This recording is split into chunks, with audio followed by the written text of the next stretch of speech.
Hi, my name's Vincent. At my sister's wedding. They sat me alone by the door. They served me leftovers, while everyone else had champagne and caviar.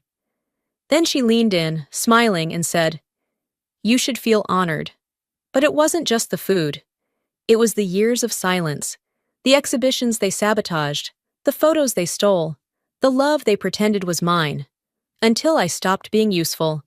They dressed me in shame for decades. But what happens when the forgotten daughter brings the truth to the party? I read the message twice, then a third time. "Can you shoot my wedding?" "Of course, for free. Your family." It came from Jessa, casually tossed into our barely there text thread like she was asking me to pick up milk. I stared at it, thumb hovering over the reply button, but I didn't type a word. It wasn't just what she said. It was everything underneath. That familiar current of entitlement, of being needed only when it served someone else's storyline. I didn't respond. 2 days later, the phone rang. Mom's name flashed across the screen. I should have let it go to voicemail, but I didn't. I pressed answer and said nothing. "Vincent," she began, syrupy and tight. "I know you got Jess's message. It's important to her, to all of us. You do understand what family means, don't you?" I stayed silent. "I mean, after everything we've done for you, this is the least you can do. We're not asking much. Just show up. Be supportive. Like a sister should." She hung up before I could respond. Or maybe she never expected me to. Show up, be supportive. The irony tasted bitter. I arrived at the venue early. Alone, of course. No date, no +1. Just my small navy dress and a quiet kind of armor I'd learned to wear around them. The St. Augustine Church looked like a page torn from a wedding magazine. White roses, soft gold drapery, floating petals along the aisle. Perfect. Too perfect. It didn't belong to people like me, even if we shared blood. At the check-in desk, the woman with the headset and tight smile flipped through a list. "Name?" "Vincent Ward." She paused. "Oh, you're not." Her eyes scanned the page again. "Ah. Table 17. She pointed toward the far back, an awkward little nook near the exit doors. It wasn't even a real table, just a two-top with one chair, no name card. I gave her a thin smile, thanked her, and walked over. I could have asked questions. I could have made a scene, but I didn't. That wasn't my role in this family. I sat down, crossed my legs, and tried to breathe. Across the room, a sea of curated elegance flowed. Designer gowns, champagne glasses, practiced laughter. Cameras flashed, people hugged. No one looked at me. A waiter passed with a tray of champagne flutes. He skipped my table. It felt like sitting inside a portrait, where someone forgot to paint you in. I thought back to Jessa's 25th birthday. I had flown in from a shoot in Chicago, missing deadlines and losing a client just to make it on time. I brought her a limited edition art print, signed by the photographer she idolized in college. She didn't even unwrap it. That night, her boyfriend gave her a Cartier bracelet, and suddenly I no longer existed. Why did I even come? Maybe out of habit, maybe out of guilt, or maybe, somewhere buried deep, a desperate flicker of hope that one day I'd actually be seen. That day hadn't come, and today wasn't going to be it either. Jessa walked by in her robe, hair pinned, makeup glowing. She saw me, I know she did, but she looked right through me and kept walking. My phone buzzed. A client confirming the final approval of a magazine cover featuring my latest photo series, a milestone in my career. I locked the screen without replying. My name wasn't even printed on the seating chart. Not that they forgot. They never intended to include me. But when the appetizers came out, the message was even clearer. Across the ballroom, silver trays gleamed under crystal chandeliers. Waiters floated like clockwork, white gloves, synchronized steps, delivering artistry on plates, foie gras with berry glaze, lobster bisque in porcelain bowls, truffle risotto that smelled like money and praise. One by one, the guests at nearby tables murmured delighted reactions. At my table, The only sound was the clink of a single fork hitting porcelain. A waiter stopped beside me, avoiding my eyes. He placed a plate down, cold, unevenly arranged, and silent. It held half a dinner roll and a mess of wilted greens, maybe arugula that had seen better days. No dressing, no fork, just shame served with a side of nothing. I looked at it for a long time. The couple at table 16 glanced over, then quickly turned back to their conversation, their laughter suddenly louder. One of them whispered something. I didn't catch it, but I felt it. They fed me scraps, on purpose, not by accident, not an oversight, a decision. I'd spent years trying to convince myself that this family didn't mean to hurt me, that their distance was cluelessness, not cruelty. But this was artfully staged. They didn't want me to feel included. They wanted me to feel grateful just to be tolerated. A shadow crossed my table. "Hope everything's okay over here," Jessa said, her voice sugar-coated and echoing through her champagne smile. She wore white like it was armor, her curls pinned, her makeup flawless. I'd photographed women like her before. Women who knew exactly how to turn softness into spectacle. "We kept it simple for you," she went on, lowering her voice just slightly. "Didn't want to overwhelm. I know you're used to more laid-back stuff." My hand tightened around the edge of the table. Jessa leaned closer, almost whispering. "Smile for the camera, sis. Wouldn't want to ruin the aesthetic." Then she walked off, her heels clicking like punctuation. Her laughter dissolved into the hum of the orchestra, and I was left with the half-roll and a silence more deafening than music. I pushed the plate away. The air smelled like rosemary and champagne, but I had no appetite. Not for food, not for fake kindness, not for pretending anymore. My mind drifted, pulled back to a memory I never asked to remember. Thanksgiving, 2018. I had spent the whole night before baking. A peach pie with a flaky crust, made from scratch. I drove 4 hours in traffic to be there on time. I walked in proud, offering it to Mom. She barely looked up from the stove. "Store-bought crust? Vincent, really?" "No," I said. "It's homemade." She shrugged, turned her back, and called out to Jessa, who had just posted a filtered photo of Mom on Instagram with the caption number Queen Rochelle. Rochelle's eyes sparkled. "Now that's thoughtful." They ate Jessa's Instagram praise like dessert. My pie stayed untouched. I remember sitting at the end of that table, listening to them talk over me, around me. I smiled through it then. Thought maybe I was just imagining it. Now I knew better. Back in the ballroom, someone started giving a toast. I didn't hear the words. My hand moved to my purse, fingers grazing the small silver USB tucked inside the lining. It was warm against my skin, almost pulsing. I wasn't going to ruin anything today. I hadn't come here to start a fight. But maybe. I hadn't come to sit quietly either. They fed me scraps on purpose. But they don't know I brought something far less edible, and far more dangerous. The message on Jessa's phone glowed like fire through glass. I wouldn't have noticed it if the guy beside me hadn't dropped his own. As he bent down to retrieve it, the screen next to mine lit up on the table. Jessa's phone, left unattended for just a moment. "Can't wait till tonight. Just remember, you're mine, wedding or not." Tobin, his name was at the top. I blinked. The world didn't tilt or crack open. It just stopped. I looked up, across the room, and there she was, Jessa, curled into Emery's side like a romantic comedy heroine. She was laughing at something he'd said. Perfect, effortless, deadly. My grip on my clutch tightened so hard it left imprints on my fingers. The phone dimmed and the moment passed, but the words were burned into me. She was cheating. No, she was cheating. With Tobin. And not just before the wedding. Tonight. The audacity. The casualness. The complete, unapologetic filth of it all. I watched as she kissed Emery on the cheek and leaned in for a selfie with his mother. And it hit me like a second slap. I wasn't just invisible to them. I was their cover. the quiet sibling, the one they used to deflect attention while they played pretend. I stood slowly, needing air, needing distance. I walked past the bar and slipped into the side hallway near the restrooms, pressing my back against the cool wall. But instead of relief, another memory clawed its way to the surface. 3 years ago, Berlin. It was going to be my breakout.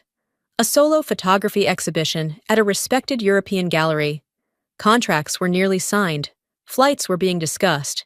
And then, radio silence. The gallery director sent a short email. Unfortunately, we are no longer able to proceed. Best of luck. I spiraled, questioned myself, blamed myself. Months later, a mentor from my graduate program pulled me aside after a panel. Look, Vincent, she said carefully. Someone made calls. Someone high profile. Said you were emotionally unstable, difficult to work with, not commercially viable. She didn't have to say who. Dad never cared about my work. He didn't even try to understand it. But sabotaging me? I hadn't imagined he'd go that far. And maybe that's the worst part. I hadn't imagined it. I'd trusted him, despite every sign that I shouldn't.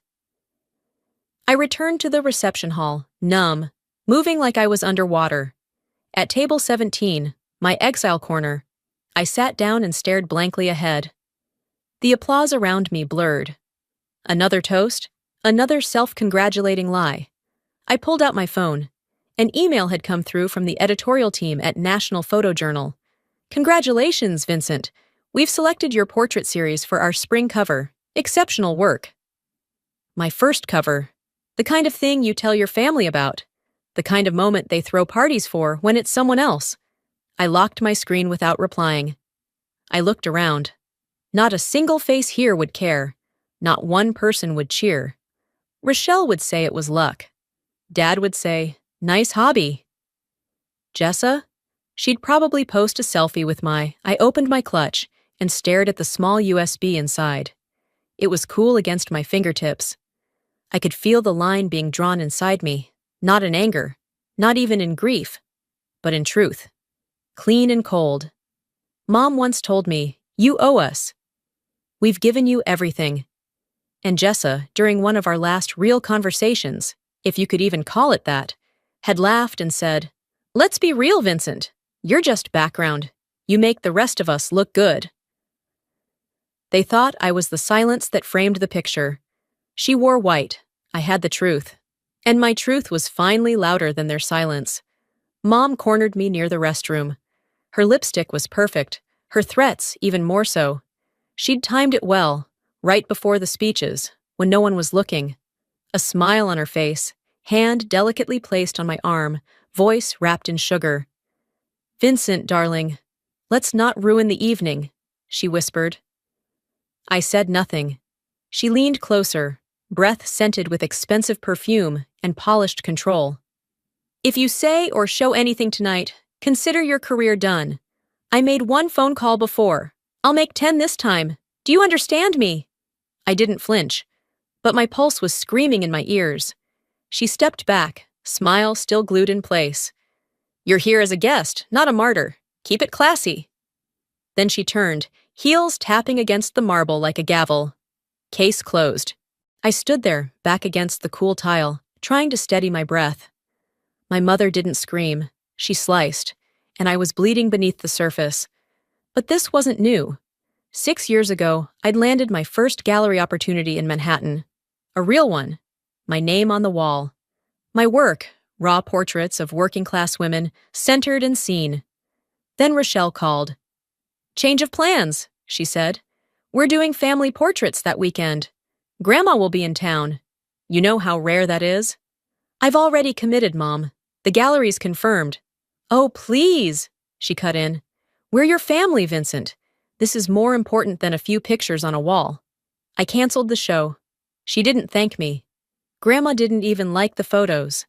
The gallery gave my slot to someone else. I didn't get another solo invite for over a year.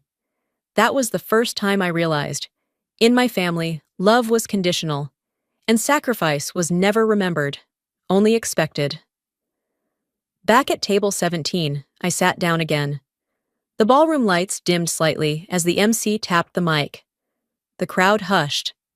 I opened my clutch and stared at the USB inside. It was still there, tucked in like a secret, like a truth too sharp to carry in my hands.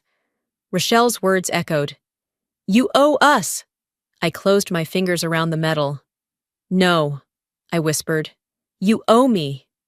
I scanned the room. Jessa was glowing, sipping champagne, her dress shimmering like deceit. Dad laughed too loudly at a joke no one else heard. Rochelle nodded graciously to distant relatives, as if none of it was unraveling. A waiter leaned toward me. "Ma'am, are you all right?" "I will be," I said. He moved on. I didn't watch him go. My eyes locked on the stage. This time, I won't bow. I won't beg. I will speak. But first, let me remind you what she stole before she wore that veil. It was 3 weeks ago. I was sorting prints for a client when an email came through from a woman I hadn't heard from in years, a gallery client from LA. We'd worked together on a small campaign back in 2019. "Hey, just curious, wasn't this your shot from the Venice Boardwalk series? It's in Jessa's new press kit, no credit line." She attached a screenshot. There it was. My photo, my composition, the golden hour lighting, the color grading only I used. And front and center, Jessa, looking over her shoulder in a white dress, laughing into nothing. My art, her brand. No mention of me, no byline, no tag. I stared at the image so long my eyes watered. Then I closed the laptop and walked away. I didn't scream. I didn't call her. I just remembered. 2 years ago, I did confront her. Back when I still believed conversations could fix things. "Jessa, you used my work without permission," I said, holding up her latest magazine spread. She didn't blink. "It's just a photo, Vincent. Relax. People care about the model, not the background." The background. That word clung to me like mildew. It followed me into this wedding, into every interaction I had with them. I wasn't their sister. I was a prop, a supporting character in their curated lives. And yet I was the one who had created the image, who framed her face, who saw her through the lens, even when she refused to see me at all. Tonight, I sat quietly at table 17, the USB still inside my clutch, nestled beside a lip balm and folded tissue. The orchestra played something light and classical, perfect for a fairy tale evening. I stood. My hands were steady now. I walked toward the front of the room, toward the AV booth near the corner. The MC was reviewing a printed schedule. I stopped beside him and said simply, "There's one more story the guests need to see before the final speech." He blinked. I don't think that's on the... "It is now." He hesitated, his eyes flicking toward the stage manager. "I'm not asking," I said. "Either you cue it, or I will." He swallowed hard, then nodded slowly. "Where's the file?" I handed him the USB. As he turned toward the tech crew, I turned back to the room. A sea of faces, all pretending nothing was off kilter, that everything was orchestrated perfectly. They didn't see the wires unraveling beneath the floor. I walked slowly back to my table, sat down, straightened my silverware, even though I wouldn't be eating. Not tonight. Across the ballroom, I saw Mom whisper something to Dad. Jessa was mid-conversation with one of the bridesmaids. She still looked flawless, still perfectly unaware. The lights flickered. The projector screen lowered. People murmured. A few heads turned. A ripple of confusion spread from table to table, a low, rustling sound of expectation. I folded my hands in my lap. This is not revenge, it's release. The screen flickered. Then the first frame appeared, and Jessa's face drained of color. Gasps rippled across the ballroom like shattered glass. The image on screen showed Jessa at her engagement party, arm in arm with Emery, both smiling for the crowd. But within seconds, the video shifted. A clip caught her stepping away, glancing at her phone, smirking as her fingers tapped quickly. Then the message appeared, crystal clear. "Tobin, can't wait till tonight. Just remember, you're mine. Wedding or not. Time-stamped, dated, undeniable. Jessa's mouth dropped open. Emery sat frozen, then slowly turned his head to look at her. I didn't need to be near them to feel the heat of his realization. He wasn't the groom.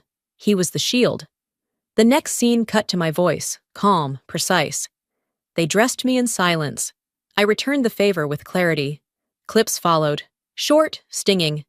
Thanksgiving. Rochelle tossing my homemade pie into the trash, saying, "Next time, buy from Whole Foods. At least their crust is consistent." A voicemail from her a year later, telling me, "We'll reschedule your show. Grandma will be in town. You know how fragile she is. Be flexible." She never rescheduled. The gallery gave the slot away. Then a call recording. Dad's voice, measured, businesslike. "She's talented, yes, but volatile. Not someone we'd trust to carry a brand. Her work's emotional, not marketable."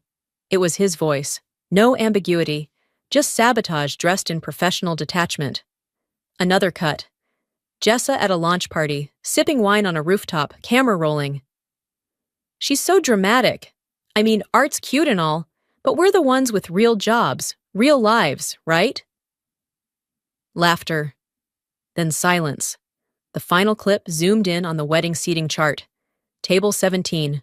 One chair, no name. I stood still, letting the room inhale what I had exhaled. Emery stood slowly, lips parted, but no words. He turned to Jessa and said, barely above a whisper, "Did you ever love me?" She reached for his hand, mascara smudged and cracking. Wait!" But he stepped away. Just one step, and then another, and he was gone. The Winston matriarch rose, spine straight and voice like ice. "You tried to attach us to this disgrace?" She didn't wait for an answer. Neither did her husband. Rochelle fumbled to stand, stammering something about misrepresentation. Walter hadn't moved. He stared at the tablecloth like it had betrayed him, too. I walked to the microphone without invitation. No shaking, no smile. "You called me dramatic, difficult, disposable, but really, I was just inconvenient." My voice rang clear. To everyone who watched and said nothing, congratulations. You no longer get to pretend. You saw it, you heard it, and you'll carry it with you. I scanned the crowd, their eyes wide, many lowering their heads. Not out of shame, but because they knew I had told the truth, and truth is heavy. You dressed me in silence. Tonight, I wear my own voice. I stepped back. A beat of silence held.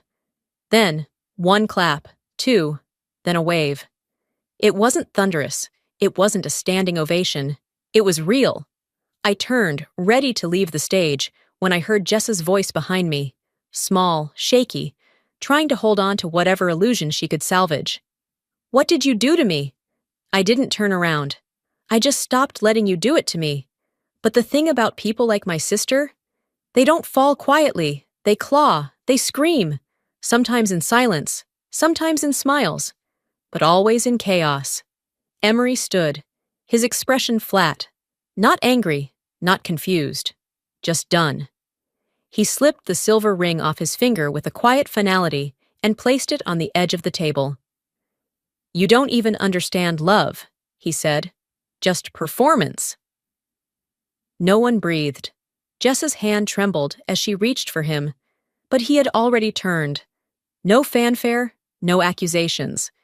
Just a man walking away from a staged life. The Winston matriarch rose next, her pearls stiff against her neck. "This family," she announced, "has no honor. You nearly tied us to fraud. We will not be associated with this." Her husband gave a single nod before they followed Emery out of the room.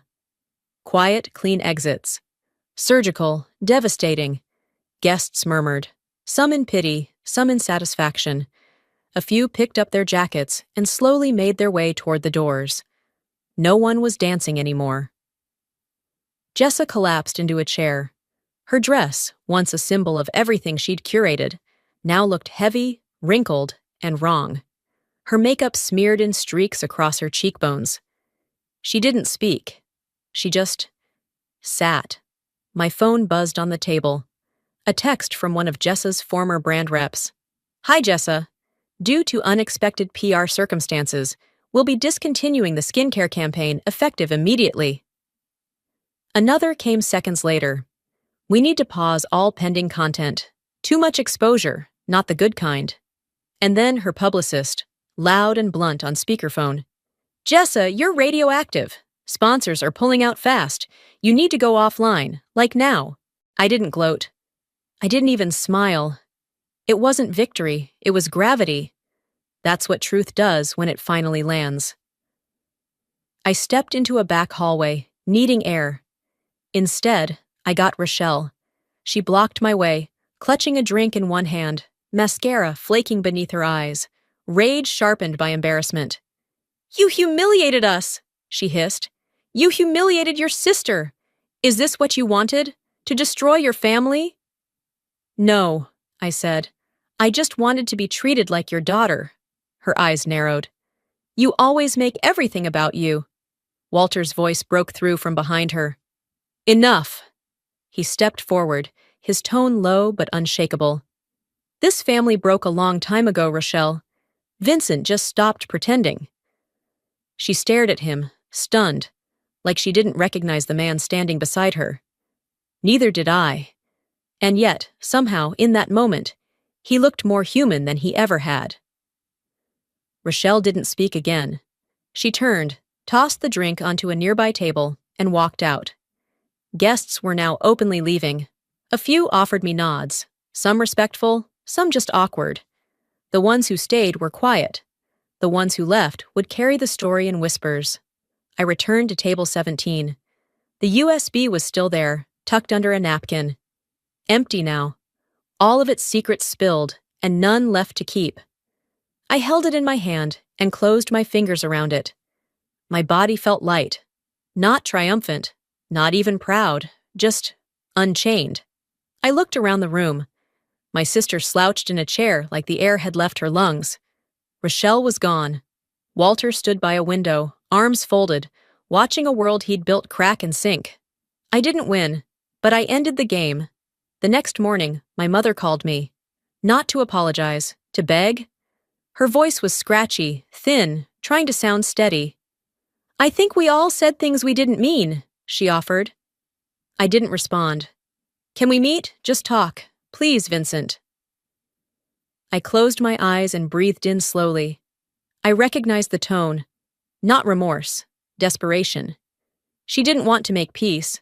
She wanted to contain the fallout. I've already said what I needed to, I told her. Publicly. There was a pause. Then, quieter. We've reflected, Walter and I. We want to move forward as a family. Your version of family isn't something I need anymore. Click. Later that week, I received a letter in the mail. Handwritten, unusually neat for my father. It didn't say, I'm sorry, it said, we hope someday you'll understand what we tried to do. That was the last time I heard from either of them.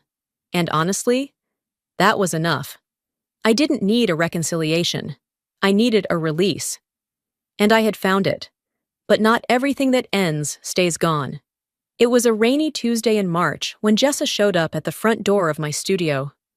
No makeup. Hair pulled back. Jacket soaked. I'm not here to explain, she said. Good, I replied. I need work.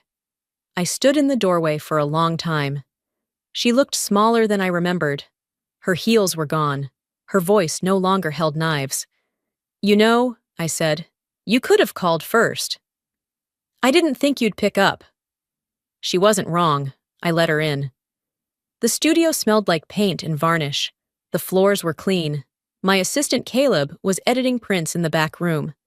Jessa stood awkwardly in the front gallery space, surrounded by portraits of strangers who had trusted me more in minutes than she had in 30 years. I don't need you to forgive me, she said. I need to start over. I believed her, not fully, but enough to take a risk. Pause. Long pause. I studied her face. Not for beauty this time, for intent. You'll show up early, I said. You'll clean everything. You'll be invisible for a while. She nodded. And you'll earn your way into the frame this time. That night, I stood on the rooftop of the studio. The city was soft below me, breathing in shadows and streetlights. Caleb joined me, mug of tea in his hand. So, he asked, what's your next project? I thought for a moment. The wind tugged at my sleeves. Portraits of rebirth, I said, but not from ashes, from clarity. And yet, clarity doesn't mean the wound is gone. I stood alone on the rooftop of my studio, the Brooklyn skyline soft in the distance, city lights flickering like quiet thoughts. The air was cool, but not cold. Spring was somewhere between the buildings, still deciding if it wanted to stay. In my hand was an old photo I hadn't looked at in years. Me and Jessa. I was maybe 10. She, 12. She stood front and center in a white ballet costume, hair in curls, perfect posture. I was in the background, slightly out of focus, cropped at the shoulder, smiling like I wasn't supposed to be there. I traced the edge of the picture with my thumb. They never saw me clearly, but I do. Inside the studio, Caleb was muttering about a crooked frame. I could hear the sound of tape being pulled, the soft thump of a print being adjusted. "Hey, Vincent," he called. "This one's a little off, but I think it's honest." I laughed. "Good, leave it that way." Guests were starting to arrive for the opening night of my new series, Reborn in Focus. Some were collectors, some were friends, all were chosen. Liana brought over a tray of sparkling water and tiny lemon cookies. Someone cued music, something soft and simple, and in the middle of the room, someone raised a glass. "To the family you make," they said. Everyone echoed it. Glasses clinked. I stood in the center of the photo this time, not because I asked to be there, but because they pulled me in. Out of the corner of my eye, I caught a glimpse of Jessa. She was quietly sweeping near the back corner, where guests wouldn't notice her. She didn't look up. She didn't expect applause. And she didn't run. Later, when the last guest had left and silence returned like an old friend, I checked my phone. One new voicemail. "Vincent, it's your mother. I know you don't owe us anything, but I hope someday you'll forgive me. Not for me. For you." I didn't delete it, but I didn't call back either. Some things aren't meant to be repaired. Just remembered, then released. I walked to my private workspace in the back. The walls smelled faintly of varnish and steel. My favorite chair creaked as I sat down. Across from me, centered perfectly on the wall, was a new photograph. Black and white. My own face. Sharp. Bold. Unapologetic. Underneath, handwritten in ink. Truth. Framed by my own hand. No more asking to be seen. No more waiting for a seat. I built the table. Maybe you saw a piece of yourself in me. Maybe you've spent years shrinking at the edge of someone else's story, waiting for a seat, waiting to be enough, waiting to be seen. But here's what I've learned, and I say this as someone who's walked through silence, shame, and survival. You don't need their permission to matter. You don't need to keep bleeding just because they call it family. And you sure as hell don't need to sit at a table where your name is missing. You can build your own. I did. Not out of revenge, but out of truth, out of clarity, out of the quiet kind of love we offer ourselves when no one else will. So now I'm asking you, what truth have you been swallowing for too long? What story is still stuck in your throat, waiting to be told? If this story stirred something in you, let me know in the comments. Drop a 1 if this hit home, or tell me where you're watching from. I'd love to know. And hey, if this wasn't your thing, I respect that too. Tell me what didn't land for you and where you're tuning in from. This space is for real people, real stories. So if you believe in truth, growth, and the kind of endings that don't always come with closure, but come with freedom, then subscribe to this channel. Thanks for watching. Take care of your story.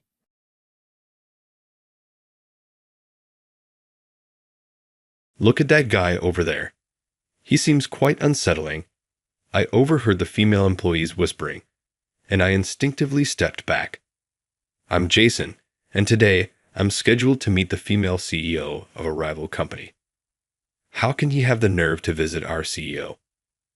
With each step across the office, I could hear the cold murmurs of the female staff, making me wonder if I had done something wrong. But if I hadn't acted then, who knows what would have happened to the CEO of this company? People can complain all they want. I haven't committed any wrongdoing. Repeating this to myself, I found myself standing in front of the CEO's office. It all started a few weeks ago. Our company and Red Rose Incorporated, a rival, decided to collaborate on a product.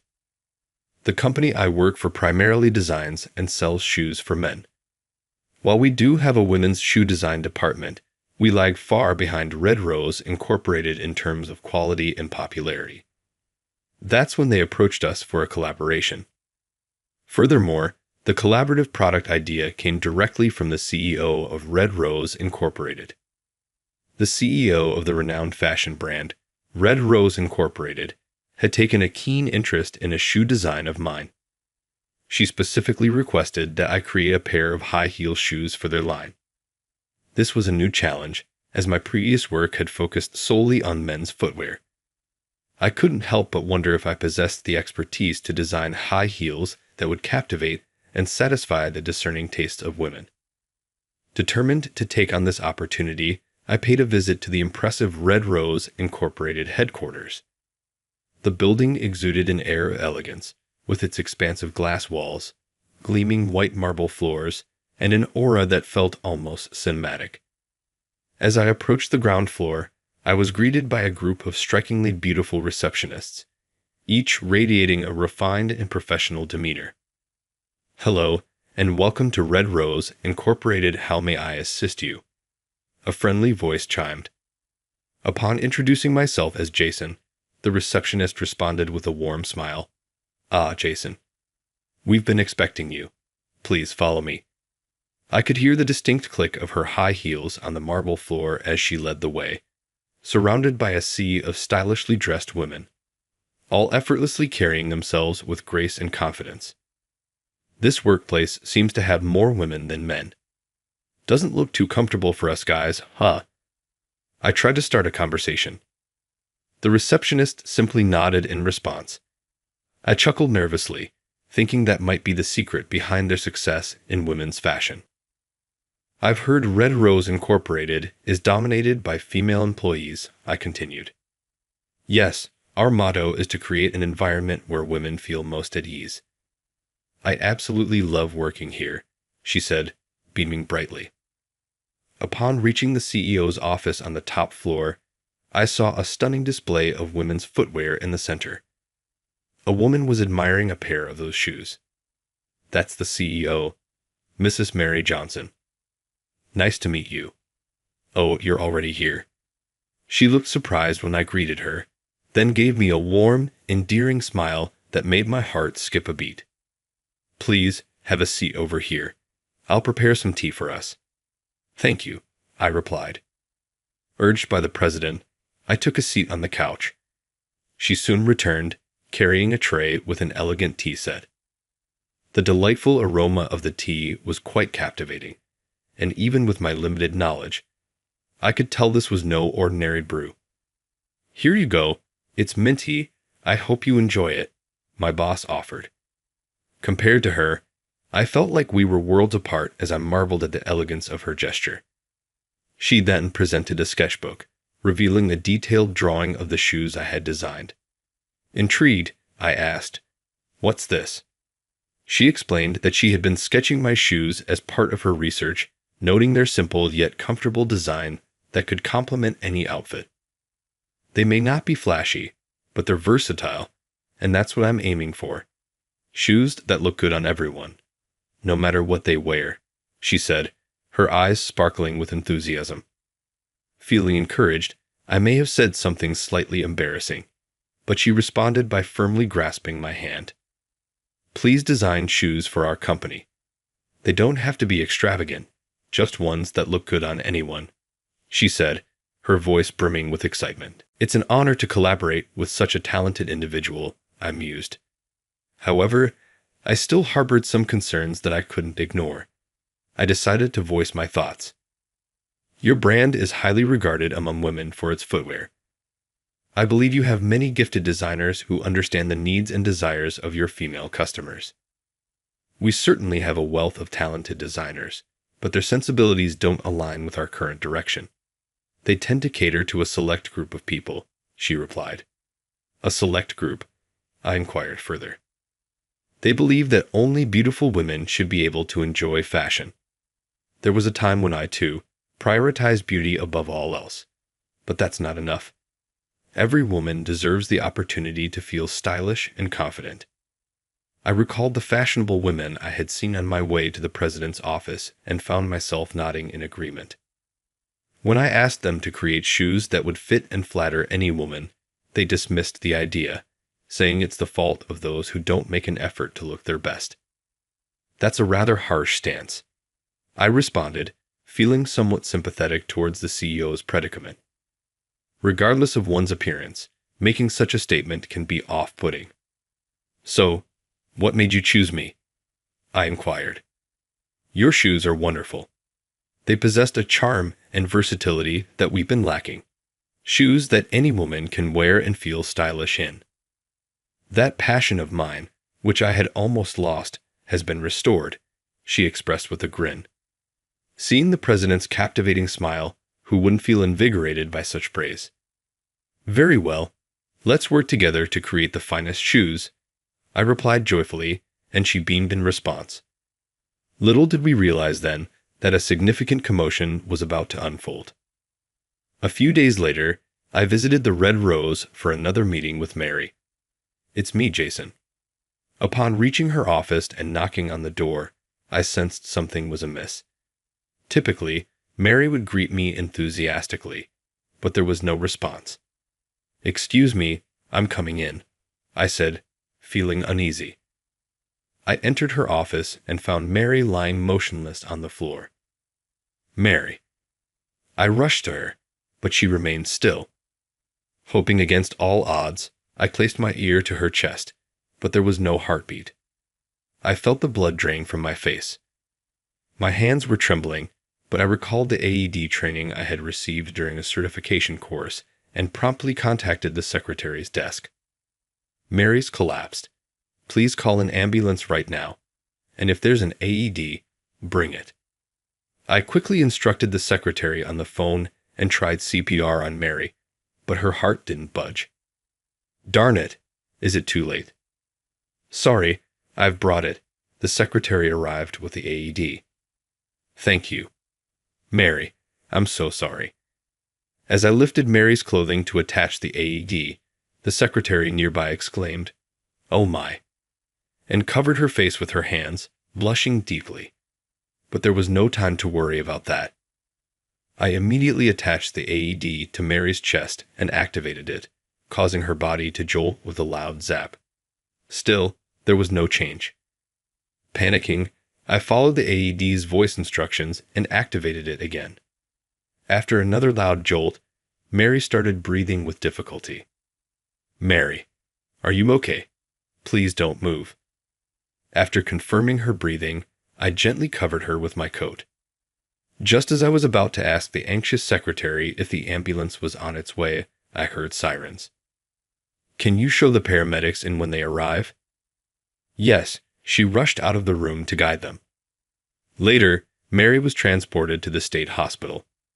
Mary later contacted me to say that she had a pre-existing heart condition and had collapsed after a seizure. Thanks to the quick response, she was told she could be discharged soon without any lingering effects. Hearing that, I breathed a sigh of relief. However, the next day, Jason, what on earth have you done? Waiting for me as I arrived at the office was the manager, with a displeased look on his face. I was summoned first thing in the morning and yelled at, but I had no idea what it was about. I haven't done anything. There was a request from Red Rose to cancel the current collaboration project. Is it because Mary collapsed? No, they say it's because you did something inappropriate to Mary. Inappropriate? Hearing that made me think of the previous day's event. I had indeed lifted Mary's shirt to use the AED, but that was to save Mary's life. I didn't do it with any guilty conscience. So, I hear you lifted Mary's shirt to use the AED. They're suggesting you might have done that just because you wanted to. That's outrageous. Anyway, Mary needs to rest now. Reflect deeply on this and stay away from Red Rose. I was so frustrated I clenched my back teeth. Mary and I had gone through numerous meetings over the past few weeks, tweaking the design I came up with. To think it was all for nothing. Please, I'll do anything to avoid canceling this collaboration. Can't you help me convince them? I bowed my head, hoping at least to clear up the misunderstanding, and the manager let out a big sigh. What are you talking about? Even if the AED incident hadn't happened, the collaboration couldn't go on after Mary collapsed. This project needs her personal supervision. But Mary's direction is already reflected at this point. If I take the lead, understanding her will and the purpose of the collaboration, I can see it through. I remembered how she smiled when she saw my design drawings. I am sure she will be the saddest if the project falls through here. I just couldn't let that happen. Even so, it's a request from them. There's nothing I can do. This can't be. The manager turned his back on me to end the conversation. Just then, his cell phone rang. Who could that be at this time? Is it Mary? He stood up with a loud noise, taking the call in a flustered manner. Yes. So the project will continue? Correct. Understood. I nervously paced, overhearing the conversation and seeing the manager nodding profusely on the phone. When he finished the call, he turned to me with a beaming smile. It seems there was a misunderstanding. Mary just called to say the collaboration will continue. Good for you. Really? I was so relieved by the manager's words that I lost strength in my legs and sat down right there. But is Mary really okay? And how did this misunderstanding happen? A wave of anxiety swept over me. Looks like we'll be resuming our meetings tomorrow. Can you make it to Red Rose? Yes. Despite a touch of unease, I was thrilled that the project was back on track. The next day, I arrived at the CEO's office as usual. I'm glad you could make it. I'm really sorry for the trouble I've caused. I had no idea my chronic condition would flare up like that. Relieved to see you're unharmed, I entered the CEO's office as usual. Mary promptly apologized, though I felt it should have been the other way around. Despite the emergency, my actions had caused her distress. I'm deeply sorry about the incident, I said. Some employees were evidently unsettled by it. Mary's response surprised me. She seemed angry, not relieved. Upset because you saved me, she retorted, then abruptly left to summon everyone to the hall. Her typically poised demeanor had vanished. I'll be back shortly, she said, departing with a look of regret. Months passed, and we achieved our goal. We successfully created a prototype for the high heels we had been working on.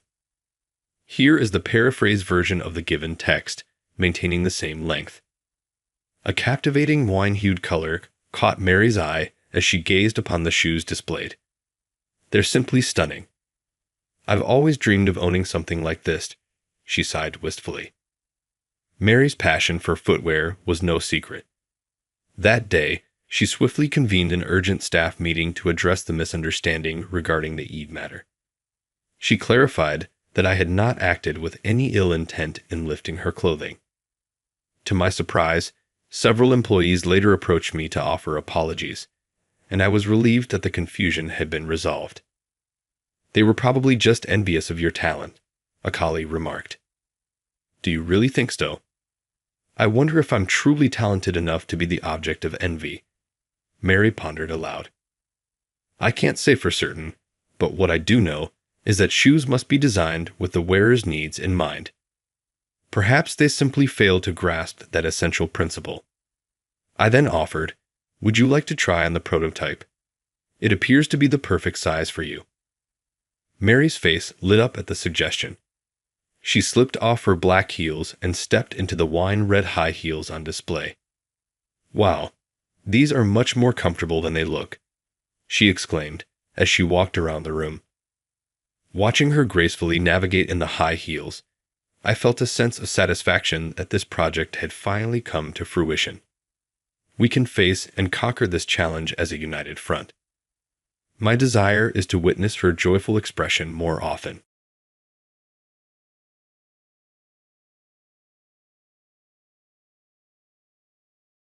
As a high school dropout, I had to make a difficult choice: be demoted or lose my job. Emma, our new sales manager, announced major changes. From now on, only college graduates would handle deals. The rest of us would be relegated to making coffee or cleaning. Those who objected faced demotion or termination. Emma seemed determined to get rid of me. I knew she had no intention of keeping me around. I was aware of the consequences my departure would have on Smith Corporation, but I decided to resign. True to predictions, chaos ensued at the company. The $700 million deal with Sun Holdings was left in limbo. Emma had no idea that I was the one managing it. She would soon discover the truth. I'm Robert Johnson, 62 years old, working in the sales department at Smith Corporation. Our company, in the wholesale industry, has an annual revenue of $30 billion. My job involves overseeing ongoing deals with regular clients. Though I'm too old for field sales or cold calling, I manage many contracts from my desk, with occasional meetings outside. Emma Davis, the accomplished sales manager, held a grudge. She had risen through the ranks, earning her position through impressive credentials from NYU. Coinciding with my rehire, her promotion likely sparked resentment toward my return after retirement. Approaching my desk, she asked, "How's the work going, Robert?" I responded, "Well, it's probably not making much progress. Reading documents must be challenging with your mature eyesight. About half of eligible retirees are rehired, so my situation was not uncommon." I acknowledged that my eyesight couldn't match the sharp vision of the younger staff, but I kept a calm demeanor. Emma continued, "You should have retired for good. You weren't contributing much even before you left. Is it because you didn't finish high school and can't afford your living costs? You're just stealing a paycheck." I know my lack of a high school diploma affects how others perceive me. In a world that highly values education, being a 60-year-old high school dropout stands out as unusual. It's challenging to be taken seriously when I couldn't even reach a managerial position. Emma had been bringing up this topic for the past 2 years, ever since her own promotion. It was clear she wanted me to leave. She placed a stack of documents on my desk. "Here's some work for you," she said. "You should be grateful." I already had my own tasks, but she seemed to think I wasn't doing enough. I sighed as I saw the overtime hours ahead. "Understand?" she asked. "Surprisingly obedient, aren't you? Even with your long career, being a high school dropout means you have to follow the lead of younger people. I wouldn't want to be in your shoes." The atmosphere in the room turned tense as Emma's dismissive demeanor left me feeling unsettled. Days later, she gathered the sales team and announced startling changes. "From now on, you'll only handle paperwork," she declared. "Make sure to serve tea to the college graduates so they can work comfortably." I tried to interject, "But I have ongoing deals I'm responsible for." Emma swiftly cut me off. "Those deals will be taken over by the college graduates. As a high school dropout, you don't need to worry about them. Now go fetch some tea." Turning to another employee, Emma ordered, "You will be responsible for keeping the entire building spotless, with no dust allowed." When the employee protested about having deals to manage, Emma snapped, "I already told you, the deals will be handled by the college graduates. Don't make me repeat myself." Despite her explanations, the reasoning behind the new assignments remained puzzling to the entire sales department. Sensing our confusion, Emma clarified, "High school dropouts and graduates will handle the grunt work, while college graduates will manage all the deals. This is the most efficient way to work from now on." "Certainly. Does anyone have any issues with that proposal?" We're open to hearing thoughts or concerns if anyone has them. The goal is to ensure we're all on the same page and comfortable moving forward. Please feel free to share your perspective if you have any questions or reservations about the plan. Emma glowered at anyone who dared to protest. One employee voiced their concern, but if we abruptly replace the person leading this, our clients might lose faith in us. Tush, Emma snapped. That's why uneducated people are useless. Clients don't trust them and prefer someone else in charge. Can't you see that? The employee fell silent, unable to counter. Emma added, if you can't accept these changes, you'll be transferred to our distribution facility in Nebraska. If that's not suitable, you can leave. The room grew still. The distribution center in Nebraska was known for monotonous work, sorting and moving packages all day, with lower pay than the headquarters. Employees would prefer to stay at the headquarters, even if it meant doing mundane tasks like cleaning and making tea. I couldn't fathom how Emma's decision would benefit Smith Corporation. I finally spoke up, unable to hold my tongue any longer. If you change the person leading ongoing deals, it will only increase the client's distrust. There's a rhythm to these transactions. Emma's glare was intense. What's your issue? She demanded. I was taken aback by her harshness and could only smile awkwardly. As a non-graduate, I witnessed Emma's victorious grin. Those who leave school early face limited options, either a demotion or being let go. You're past your prime and have no value, so there's no need to keep you around, she asserted, stunning me. It was evident that Emma had consistently singled me out. Whether one holds a high school diploma or not, the result is often relegated to mundane duties. Considering my advanced age only reinforced her desire to have me removed from the workplace. I don't mind working in Nebraska, sorting packages. They often need part-time helpers, so I'm sure they'd be happy to have a full-time employee like me. But if an older person like me, a 60-year-old grandfather, shows up, they might think I'm not the right fit. Emma chuckled. So, what's your plan then? I thought about my options. Likely, the CEO and HR department weren't aware of this change. If they knew, they probably wouldn't approve it. Clearly, this was Emma's unilateral decision. I could report it, but I'm tired of her constant hostility. I've saved enough for retirement, so leaving doesn't seem too bad. After a moment, I said, I'll quit. Emma pretended to be disappointed. If you wanted to keep working, you should have gone to the distribution center. The other employees were shocked. One of them spoke up. Wait. Quiet, Emma interrupted. Lower-level staff should stay out of this. Emma dismissed the concern. Knowing things would only get worse, I didn't see the point in pointing it out. After being treated so poorly, should I write my resignation letter? Emma agreed. Yes, do that. For someone your age, you at least know how to handle that. I quickly wrote the resignation letter. I never imagined my departure would happen like this. Regarding the handover process, Emma's response was dismissive. No need for that. You only handle paperwork anyway. She seemed eager to see me go and even chuckled about it. It was evident she had been anticipating this moment.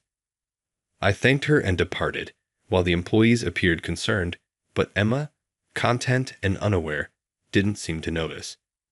Without my presence, chaos would likely ensue, which would now be her responsibility. The next day, as I relaxed at home, Emma persistently called me. Although I had no obligation to answer, her calls were relentless, and I eventually picked up the phone. Robert, what's going on? Emma demanded, skipping any pleasantries. Her tone made it clear that the Smith Corporation was facing difficulties. She then proceeded to explain the situation. Apparently, Emma had successfully established a department where only college graduates handled deals. She had managed to divide the workload without the HR department or the CEO's knowledge for some time. Emma was in a cheerful mood, believing everything had gone according to plan. Please, I need you to handle this $700 million deal with Sun Holdings.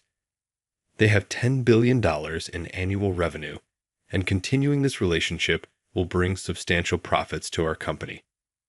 The silence in the room was deafening after her words. Isn't the $700 million deal today? All our deals are now overseen by university-educated professionals. It's bound to succeed, so no need to be anxious. The employees exchanged uneasy glances. One of my former coworkers hesitantly informed manager Emma. He resigned yesterday. What? You're saying he was in charge of the $700 million deal? Emma's face fell.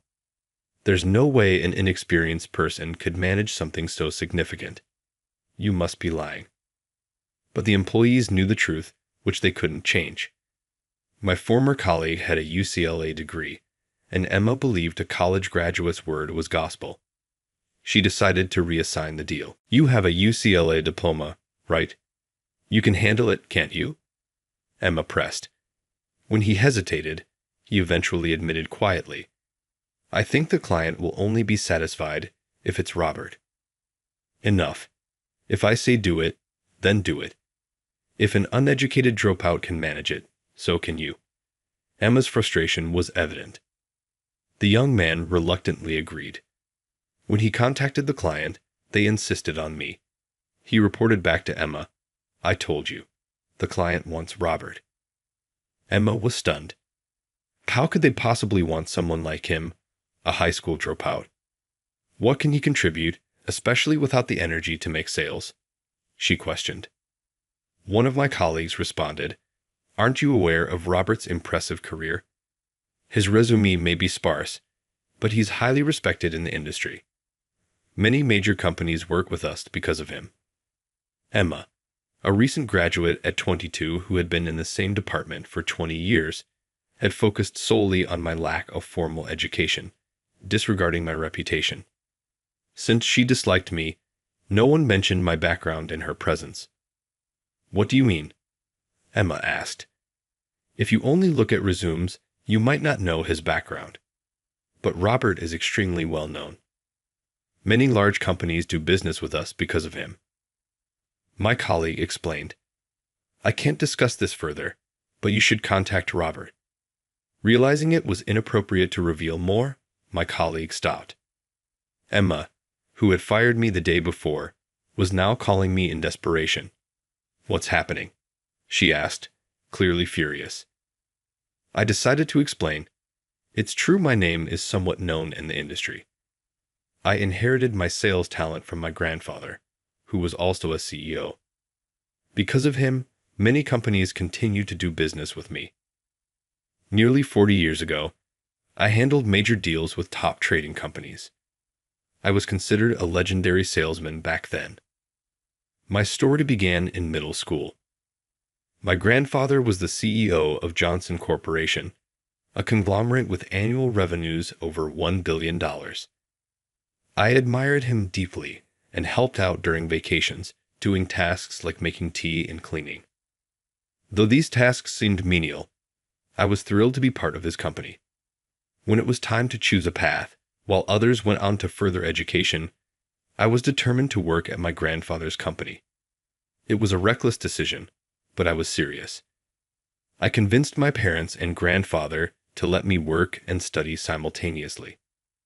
I joined Johnson Corporation right after middle school and continued doing basic tasks until I was 20. I loved every moment of it. When I finally moved into sales, the excitement was overwhelming. My journey wasn't smooth, securing contracts was challenging, and my approach needed refining. But I didn't give up. Eventually, I secured my first contract. The sense of achievement was immense. I finally felt like a true salesman. My skills really took off, and by 25, I'd landed a major deal with a big company. This was a turning point. I understood the key to success and started securing contracts with major firms. Rumors spread that working with me always meant profit, and soon, deals were flowing my way. I made it a point to understand clients' needs and offer tailored solutions, which likely contributed to their profits. Seeing my success rate, The sales manager began assigning me important deals. Companies started requesting me by name, and I closed those deals, building trust both within and outside the company. I became the top salesman, and even executives from major companies knew my name. My performance earned praise and headhunting offers from other firms. Despite this, I stayed at Johnson Corporation because I loved my grandfather's company. I ensured every deal was profitable, and many salespeople admired me. Though I never boasted, I knew I was considered a legend. When my grandfather retired at 75, the executive vice president took over as CEO. My father wasn't interested in the company, and I was too young to become CEO at 27. As the company restructured, things started to change. Johnson Corporation, the company I'd known since middle school, was no more. I felt sad seeing the changes daily and began considering a fresh start elsewhere. I decided to leave after properly handing over my responsibilities. Despite many offers from major companies, I joined Smith Corporation at 36. Since then, I've been working in sales here, but I've stepped back from prominent roles to let the younger generation shine. I explained Smith Corporation's current situation. All major clients are ones I secured, so it's no surprise they won't proceed without me. I manage so many deals that I didn't have time for administrative duties, which is why I didn't hold a formal position, though my salary was on par with managers. I was gradually passing on my responsibilities to younger employees, but being suddenly forced to resign meant I couldn't properly say goodbye or complete the handover. It's no wonder clients are saying they won't continue their deals. Emma was furious. "Why didn't you mention this sooner?" she demanded. "I did ask if a handover was necessary," I replied, "but if it's that important, you should have made it clear." She then told me I needed to inform the clients about the handover and assure them to continue doing business with Smith Corporation. I refused. Building trust is fundamental in business. If I tell clients about internal issues after resigning, they'll lose trust, and the deals will end quickly. Smith Corporation's annual revenue is $3 billion, but $15 billion comes from the deals I secured. The damage is $700 million, and at this rate, the company could hit rock bottom. "Come back to Smith Corporation," Emma said. "I'll talk to HR. Report to work immediately." I declined. "Even if I come back, you'll just treat me like a burden again. I can't work under someone who judges people solely by their resume and educational background." Emma's frustration was palpable. She realized the major deals were secured through my connections and was terrified of losing them. That's why she was desperate to bring me back despite having fired me. I decided to be honest. Every day, I was insulted for being a high school dropout. I was pushed aside. I can't work under someone who only values resumes and education. Even if I agree to restore the deals, you'd just see me as a burden again. Emma might change, but I doubted it. Her inability to earn trust was her own fault. "Is that all? Since I've retired, I'd like to relax." Before she could respond, I hung up and blocked her number. Later, I heard that Smith Corporation was in serious trouble. Not only was the $700 million deal affected, but I was also managing other major deals worth $500 million and $1 billion. When I missed those meetings, clients grew suspicious. Upon checking with Smith Corporation employees, they discovered I had retired. As a result, clients began terminating their contracts, saying there was no point in continuing without me. Smith Corporation started losing its major clients one after another. While we could salvage smaller deals, losing several major ones was a significant blow. A week later, Mr. Smith, the CEO, called me in. I wouldn't have responded to manager Emma's summons, but Mr. Smith was different. He had supported me for nearly 30 years. When I arrived at the office, I saw Emma sitting dejectedly in the corner and Mr. Smith, looking troubled at his desk. He sighed deeply. We had no idea she changed the sales department's operations. The suggestion of her demotion was unauthorized. I'm truly sorry for what happened. Please don't worry about it, Mr. Smith. You've always been good to me, I said, turning to Emma. Apologize to him. I'm very sorry, Emma said, barely holding back tears. Clearly, Mr. Smith had severely reprimanded her. The changes she made were without any approval, and I felt sorry for Mr. Smith. Mr. Smith continued, Our company is in serious trouble. We're losing major contracts rapidly. If this continues, our business will falter. We can still rescind your resignation if you're willing to come back. I don't mind returning, but I have one condition. What is it? Mr. Smith asked, looking concerned. I looked at Emma, whose expression had turned pale. You're fired, Emma. Emma immediately objected. Wait, you don't need to go that far. Do you realize the impact of your actions on me and the sales department? I asked her. This is a large company. If you lose your job, finding a similar position elsewhere will be extremely difficult. But I've always been a valuable asset to this company. I graduated from a prestigious university and have consistently been a top performer. How can you fire me based solely on your own judgment? Enough, Mr. Smith commanded. Unwilling to accept her termination, Emma persisted. Wait, Mr. Smith. Dismissing me is unfair. I've contributed to this company since I joined as a new graduate. Do you comprehend the consequences of your decision? Mr. Smith glared at Emma. You made unilateral changes without considering the impact on employees. Silence. Emma fell silent. I then addressed her. I may be older now, and my strength has diminished, but there's a limit to how much disrespect I can tolerate. Although I'm a high school dropout, that allowed me to learn the company's ways early and gain sales expertise faster than anyone. You mocked me without understanding my circumstances. Emma trembled. Your current job duties are unacceptable. If you allow me, I can return, handle the transition, and apologize to our clients, but only if you step down. In that case, I'm content to remain retired. The responsibility for all my work will be on you. Truthfully, I'm fine with either option, as I've saved enough for my retirement. What's your decision? Can you do it now? Mr. Smith considered my proposal. Emma, biting her lip in frustration, realized she couldn't rectify this mistake without me. As more contracts were canceled, she was overcome with despair. Unable to respond, she stood in silence. Mr. Smith nodded. Very well, she will be terminated. Pleading, Emma said, Please wait. I've contributed greatly to this company. Your hasty actions have nearly caused a $15 billion loss. Do you comprehend that? Faced with Mr. Smith's stern rebuke, she shrank back. Write your resignation letter and leave. Don't return tomorrow. Emma, understanding the situation, tearfully drafted her resignation letter. She then departed from Smith Corporation, never to return.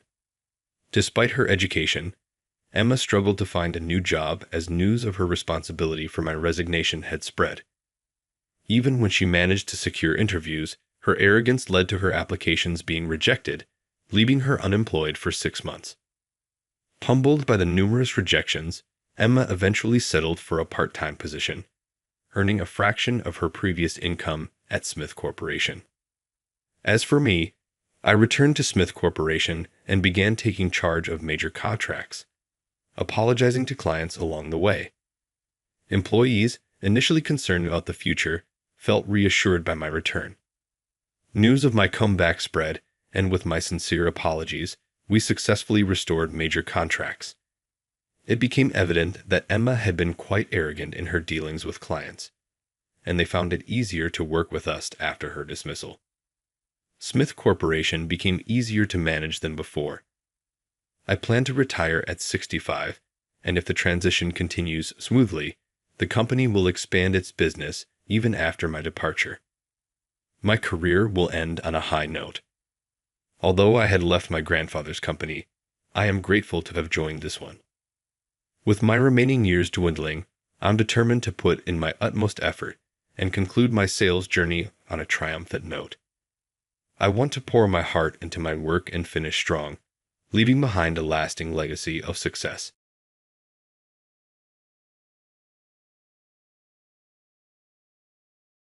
My name is Ryan, and I've always been a shy person, struggling to make friends.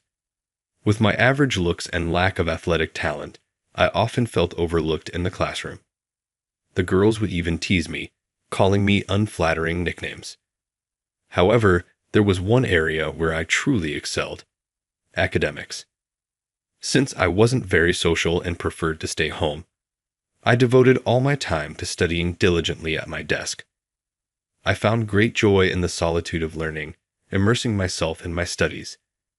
Thanks to this unwavering dedication, I managed to gain admission to one of the top all-boys high schools in the state and consistently ranked among the top 10 students during my time there. This academic success then led to my enrollment in a well-known state university. Nonetheless, after years of solely focusing on my studies, I began to crave a more fulfilling and exciting life. To break free from my monotonous routine, I decided to undergo a personal transformation. Drawing inspiration from magazine articles on how to become a popular guy, I dyed my hair and paid closer attention to my fashion choices, aiming to create a more modern and appealing appearance. Finishing university, I never took my studies lightly. As a diligent student, I dutifully attended all my classes, endearing me to the faculty. Foresightfully, I had already begun seeking professor recommendations for promising companies. This strategy paid off when a major food manufacturer offered me a position. My parents were delighted by my job placement. The decent salary allowed me to move from my small flat into a more spacious rental. As a working adult, I hoped to forge meaningful friendships, enjoy social outings, and perhaps even find a romantic partner. However, my idealistic expectations did not entirely align with the realities I encountered. Despite my professional status, my life lacked the vibrancy I had envisioned. The job itself was neither exceptionally enjoyable nor dull. Many colleagues my age had joined concurrently, but their outgoing personalities and strong communication skills sharply contrasted with my own reserved nature. Feeling like an outsider, I struggled to forge close connections with them. Your significant other is the person with whom you share a close, intimate bond. This individual holds a special place in your life, and your relationship is characterized by mutual care, understanding, and affection. Together, you embark on a journey of companionship, cherishing each other's presence and building a foundation of trust and support. Your girlfriend is the one who walks alongside you, offering a unique perspective and a source of comfort during both joyous and challenging times. She is your confidant, your partner in life's adventures, and the one with whom you can express your deepest thoughts and emotions without fear of judgment. Your girlfriend is an integral part of your life, a cherished companion who helps you grow and navigate the complexities of the world. Eventually, I settled into a tranquil routine, simply moving between my home and workplace. This monotonous lifestyle held a certain serenity, but at the age of 30, everything changed when I was unexpectedly transferred to the sales department. This marked the beginning of a grueling daily grind. I had previously worked in the product department, primarily focused on order processing. It was a solitary role, with only occasional interactions with suppliers, the perfect fit for someone like me, who struggled with communication. This sudden transition to the sales department was a jarring experience, not just for me, but likely for my colleagues as well. It seemed they were short-staffed, but the decision to place me in this position was clearly a poor one. The sales team was filled with bright, outgoing individuals, and I simply couldn't find my place or adapt to the demands of the job. The workload was immense, encompassing client development, negotiations, and the creation of proposals and quotes. Tasks that I was ill-equipped to handle. Being a poor communicator, I found it incredibly challenging to secure even a single contract, leaving my sales performance consistently at the bottom. To make matters worse, I was constantly assigned menial tasks by my boss and colleagues, further exacerbating my discomfort and sense of inadequacy. Here's a paraphrased version of the given text. This month, my colleagues at work expected me to take on a task that I didn't feel capable of handling. Even though I expressed my reservations, they made it clear they thought little of my abilities. Some of the female employees even went as far as to mock me, saying they wouldn't want to be married to someone as dull as me. While my coworkers steadily climbed the corporate ladder, I remained stagnant, just another ordinary, uninteresting employee among many. I guess I'll just keep falling behind the younger, more successful people. Oh well, I suppose that's my lot in life. I resigned myself. Later that day, my boss Tom summoned me to his office with a request. Apparently, one of our employees had made a promise to a client that he couldn't keep, and now the company risked losing that client if the deadline wasn't met. The mistake was serious enough that the employee, who happened to be the boss's son, could be fired. However, since I was new to the department, Tom suggested that I might be able to take the fall instead, perhaps only receiving a warning and a transfer as punishment. I understand you're in a tough spot, but asking me to take the blame isn't right. It's not fair to put that burden on me. I know you're hoping to avoid consequences, but that's not how it should work. Let's find a different solution that doesn't involve dishonesty or hurting someone else.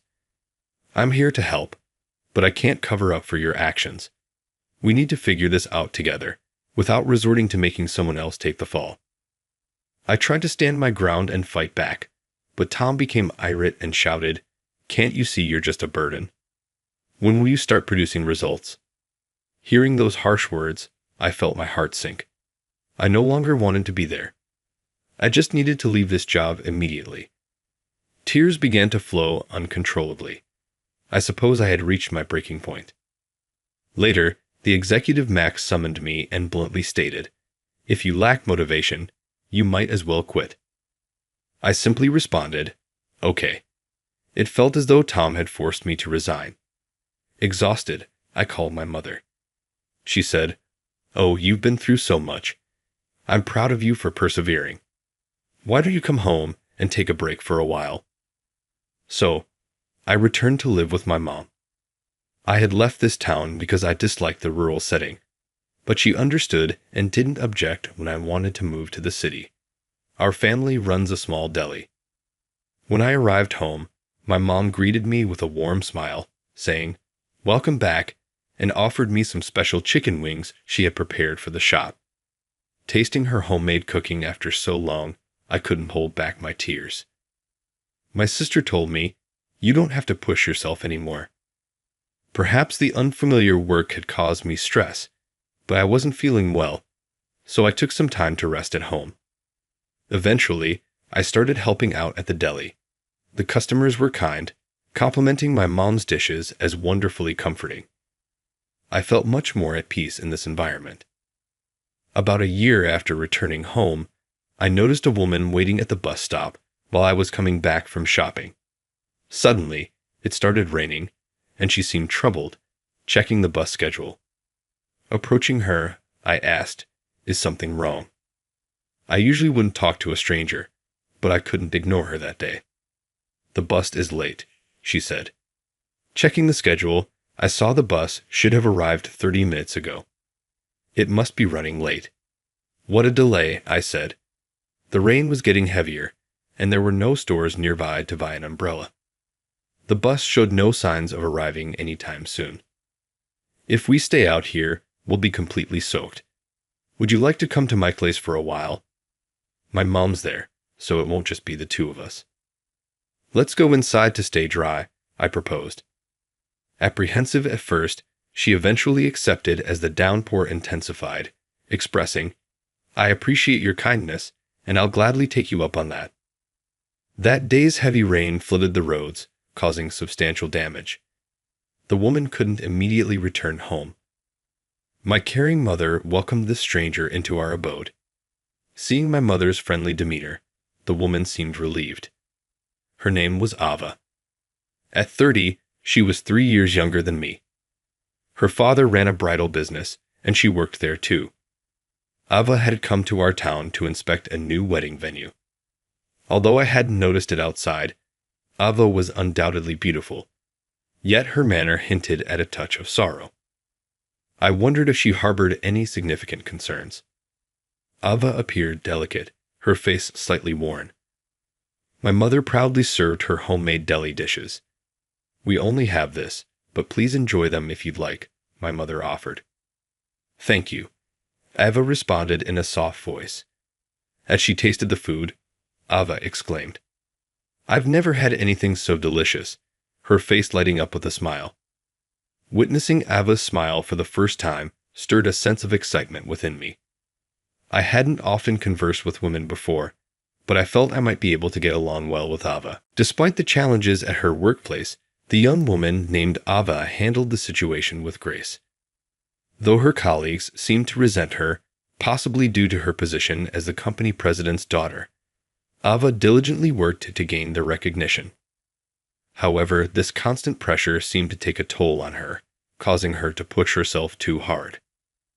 During her stay with the narrator's family, Ava had the chance to unwind and relax. The warm welcome and support from the narrator's mother provided a refreshing contrast to the pressures she faced at work. Ava's mood visibly brightened, and she even found time to bond with the family, helping out at the deli and enjoying casual conversations. As Ava prepared to leave, the narrator's mother extended a lighthearted invitation, suggesting that Ava could return any time for more girl talk, a gesture that underscored the nurturing environment the family had provided during her visit. The experience seemed to have a positive impact on Ava, offering her a much-needed respite from the demands of her professional life. Ava replied with a smile, "Then I might just take you up on that." I said, "Please take care of yourself and don't push too hard." Ava then boarded the bus. I thought this might be the last time I would see her, and I couldn't help but feel a little sad. Life continued as usual, helping out at the family deli. Then one day, an invitation to a wedding arrived at our home. It was from Troy, a classmate from middle school. I remembered talking to him at the supermarket recently, where he mentioned, "I'm getting married. You should come to the wedding. Meeting here must be fate." Honestly, I never liked Troy much. He used to mock me for being a bookworm during our school days. I thought about making up an excuse to skip it, but then Troy called. "You must be free, so you better come to the wedding." Yeah," I replied, unable to refuse. I ended up agreeing to attend. And then came the day of the wedding. At the venue, there were many classmates. Most of them didn't seem to recognize me. They whispered and looked my way. Then Troy approached, recognized me, and called out, "Hey, there you are, Donkey." At the mention of my nickname, Donkey, my classmates realized who I was. One of them asked, "What are you doing now?" Before I could answer, Troy mocked, "He was good in school, but now he's just selling deli with his mom. How the mighty have fallen." Seriously, even with a good college degree, running a deli?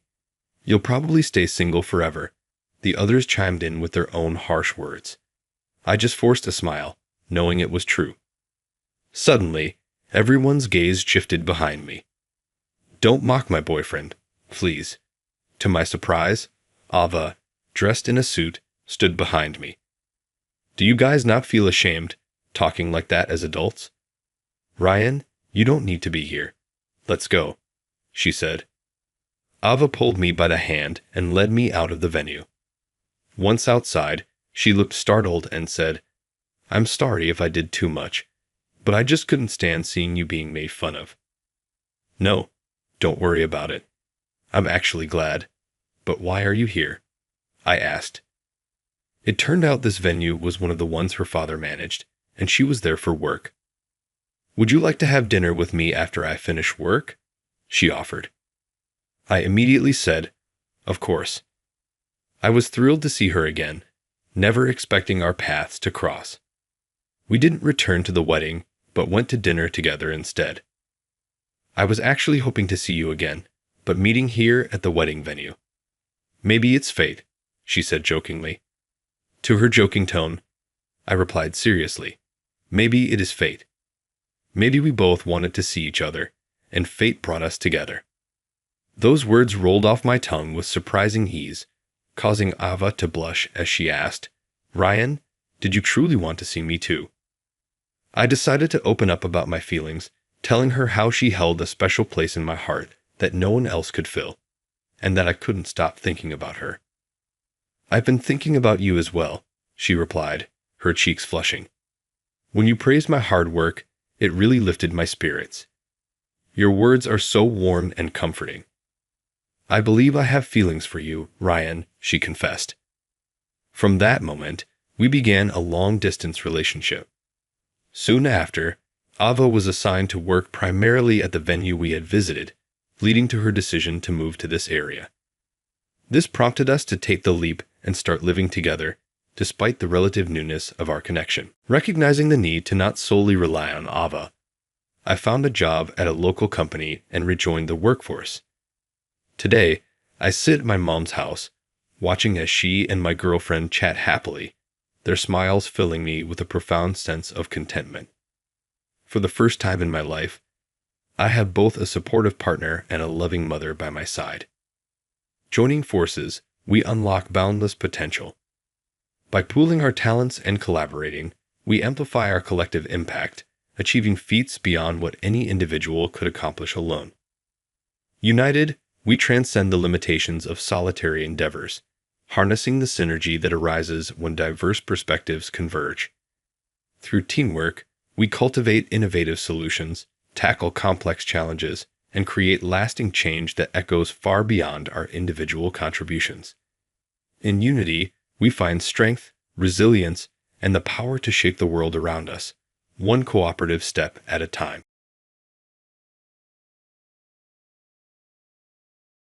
In high school, I endured constant teasing from a beautiful classmate who would mock me as a nerd. Even now, she continues to insult me, calling me ugly. Irritated by her disrespect towards my cherished partner, I felt it might be time to set her straight. As I pondered this, a tap on my shoulder interrupted my thoughts. "Sorry for the delay," a familiar voice spoke. Turning around, I was greeted by the sight of my beloved wife. The classmate's expression changed the moment she witnessed this encounter, marking the start of her downfall. I'm Mitch, the owner of a local cafe. Operating this cafe has been my lifelong dream. Though small in size, we prioritize using high-quality ingredients in every dish, which has earned us recognition in magazines. I'm also meticulous about our coffee beans, often traveling to source them directly. This dedication has sparked disbelief from some friends, but gained the respect of others in the industry. I've even honed my latte art skills, recently winning a competition, a testament to my expertise. "Mitch, how's the cafe faring lately?" a friend inquired. "It's doing well," I responded. "How about you?" I asked. "I'm doing great too. Can I stop by your cafe sometime?" they inquired. "Absolutely. We're excited for your visit," I replied.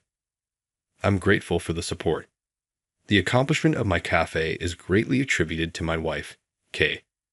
She balances domestic duties with her demanding work.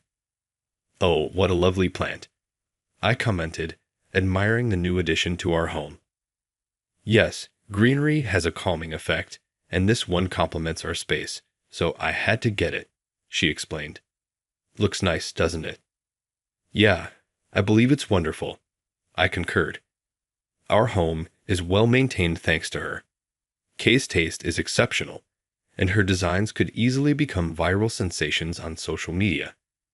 She's not just decorated our home, but also the cafe. Owing to her efforts, both have an elegant and refined look. I lack a discerning aesthetic sense, so I'm grateful for her guidance. "Your taste is incredible," I told her. "Thanks, it's part of the job," she replied. "I can't express my gratitude enough," I added. However, despite her seemingly flawless talents, Kay has one major shortcoming: she can't cook. "Mitch, the toast is ready," she said one morning. "Great. Let's top it with slices of avocado and serve it with homemade consomme soup, I suggested. That's amazing. I could never do that. My avocados always turn out bad, and the soup ends up black, she admitted. Kay has a fatal lack of culinary skills. To this day, she can only manage to make toast and a honeymoon salad.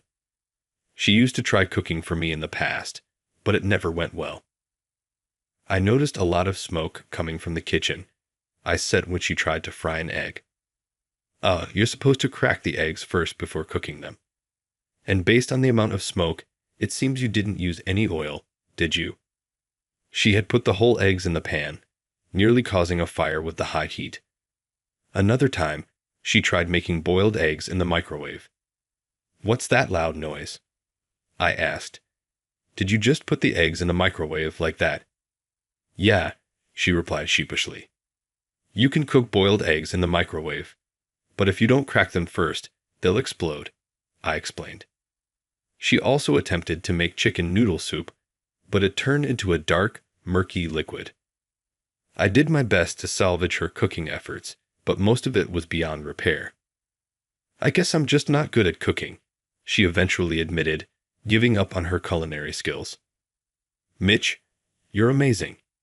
You can create such stylish and nutritious dishes, she said. Thanks, but Kay, you're amazing too. Even though you may not be a talented cook, everything else about you is perfect. The place really has a lovely, welcoming atmosphere. While my aesthetic sensibilities may differ from yours, I'm sure you've done a fantastic job creating such a warm and inviting living space, I expressed with sincerity. Although I may not be an expert in the kitchen, I can prepare delightful and nutritious meals. Although my fashion sense may not be the strongest, Kay has a talent for making our home look beautiful. We support each other in this way and live peacefully. One day, I received an invitation to a high school reunion. Oh, really? I said, reading the letter. The reunion committee consisted of my former classmates, and the organizer was Ashley, a person I never got along with. Ashley was a pageant winner who always looked down on others. I never had a good impression of her and tried to keep my distance. In high school, I was less refined, often laughed at, and called a failure. Hanging out with a failure again? That's the worst. Stay away from me, she would say. I don't like it either, I'd reply, but she would laugh at me. Despite my efforts to avoid her, we were in the same class for 3 years with seats near each other, so I was constantly ridiculed. It was difficult, but my friends, especially my best friend Kevin, stood up for me. What's the matter, Jess? You seem troubled, Kay inquired with concern. It's about the upcoming high school reunion, I confessed. Truthfully, I wasn't thrilled about attending an event organized by Ashley and her group. However, I had formed meaningful connections with many other former classmates, and I was eager to reconnect with them after all these years. If you're hesitant, you don't have to interact with the organizers. Just focus on the people you care about, Kay suggested reassuringly. Motivated by her support, I decided to go and let them know of my plans. I'll be here to pick you up afterwards, so feel free to relax and have a good time, Kay added with a kind smile. I reciprocated the gesture, saying, Thanks, I'm looking forward to it now. Jess, I hope you have a wonderful time. Her words of encouragement filled me with anticipation for the reunion. Greetings, Mitch. There you are, my old friend. Come join us over here. Mitch, it's been ages. We've missed you dearly. As I arrived at the event venue that day, several familiar faces from our high school days warmly welcomed me. Kevin was among them, of course. It's truly been too long, Mitch. We've all been keeping well, though you've definitely acquired a sun-kissed glow from your time abroad. Indeed, you've developed quite a fashionable flair, my friend. It's remarkable to see how we've all evolved since those carefree school days. Yet, once we started catching up, it felt as if no time had passed at all. I momentarily forgot my concerns about the event's organization and simply reveled in the joy of reconnecting with dear old friends. Thanks to Kay's encouragement, I'm glad I made the effort to attend. Greetings, everyone. So good to see you all again. And here comes the guest of honor, the pageant winner herself, Ashley. Her boisterous arrival and striking appearance immediately commanded the attention of the entire venue. Nice to see you, Kay. And Ashley, you're looking as radiant as ever. A group of our former classmates, dressed in a similarly flamboyant manner, gathered around Ashley, almost like a devoted entourage. Kevin, that comparison to Kim Kardashian and her enthusiastic fans is a bit harsh, don't you think? The little critters that gather around never cease to amaze us. You really do tend to go overboard with your analogies, don't you? Our companions giggled softly, listening to our chat. Ashley peeked in our direction. You people are perpetually so dreary and drag down the atmosphere, as per usual. The women looked down on us, dismissing our worth. I bet you're all still unimpressive. Your partners must be unattractive, if you even have any. You're probably still lurking on the fringes of society, they sneered. That's right. They've been sidelined at work, or maybe they're just unemployed hermits. We shouldn't get too close to them, they continued. They said whatever they pleased about us. I glanced at Kevin's frowning face. Unimpressive. I wonder what they're basing that on. Before criticizing others, they should take a hard look at themselves, I muttered. We're not even interested in you in the first place, Kevin whispered, his voice barely audible to them. Unlike in high school, where he would have responded and faced their glares, Kevin seemed to have matured and chosen not to engage. After they had their fill of badmouthing us, Ashley and her group found a new target and left. They're gone now. It's always the same with them. Just put-downs and show-off behavior, I said. Ashley's glamorous beauty was still apparent, and it only seemed to have grown more captivating over time. Look at this, my fabulous life. She posted loudly on social media, her boasting clearly audible. Regardless of our desires, she claimed to have various benefactors who funded her way of life. Given Ashley's striking appearance, it's not surprising, she added. Thanks to them, I can live comfortably without toiling like the rest of us, she boasted. For those of us who strive through diligence, her remarks seemed like they belonged in a different realm. It's as if she inhabits a separate world, we remarked. We want no part of that, do we? Suddenly, the conversation shifted as one of us mentioned finding something Kevin had previously discussed. Don't do it. I'd be mortified if someone I know purchased it, they exclaimed. Quickly, we returned to our own engrossing dialogue, more invested in our own topics than her extravagant claims. This is my partner, she said proudly. Wow, he's quite a looker. Someone like him is the perfect match for you, I responded in awe. Let's see your significant other as well, she insisted. I feel a bit awkward following Ashley's impressive partner, I admitted sheepishly. Oh, he looks lovely, doesn't he? She commented. Thanks. By the way, didn't you mention you recently found a boyfriend? I inquired. Yes, I'd love to introduce you. Go on, show us, she urged.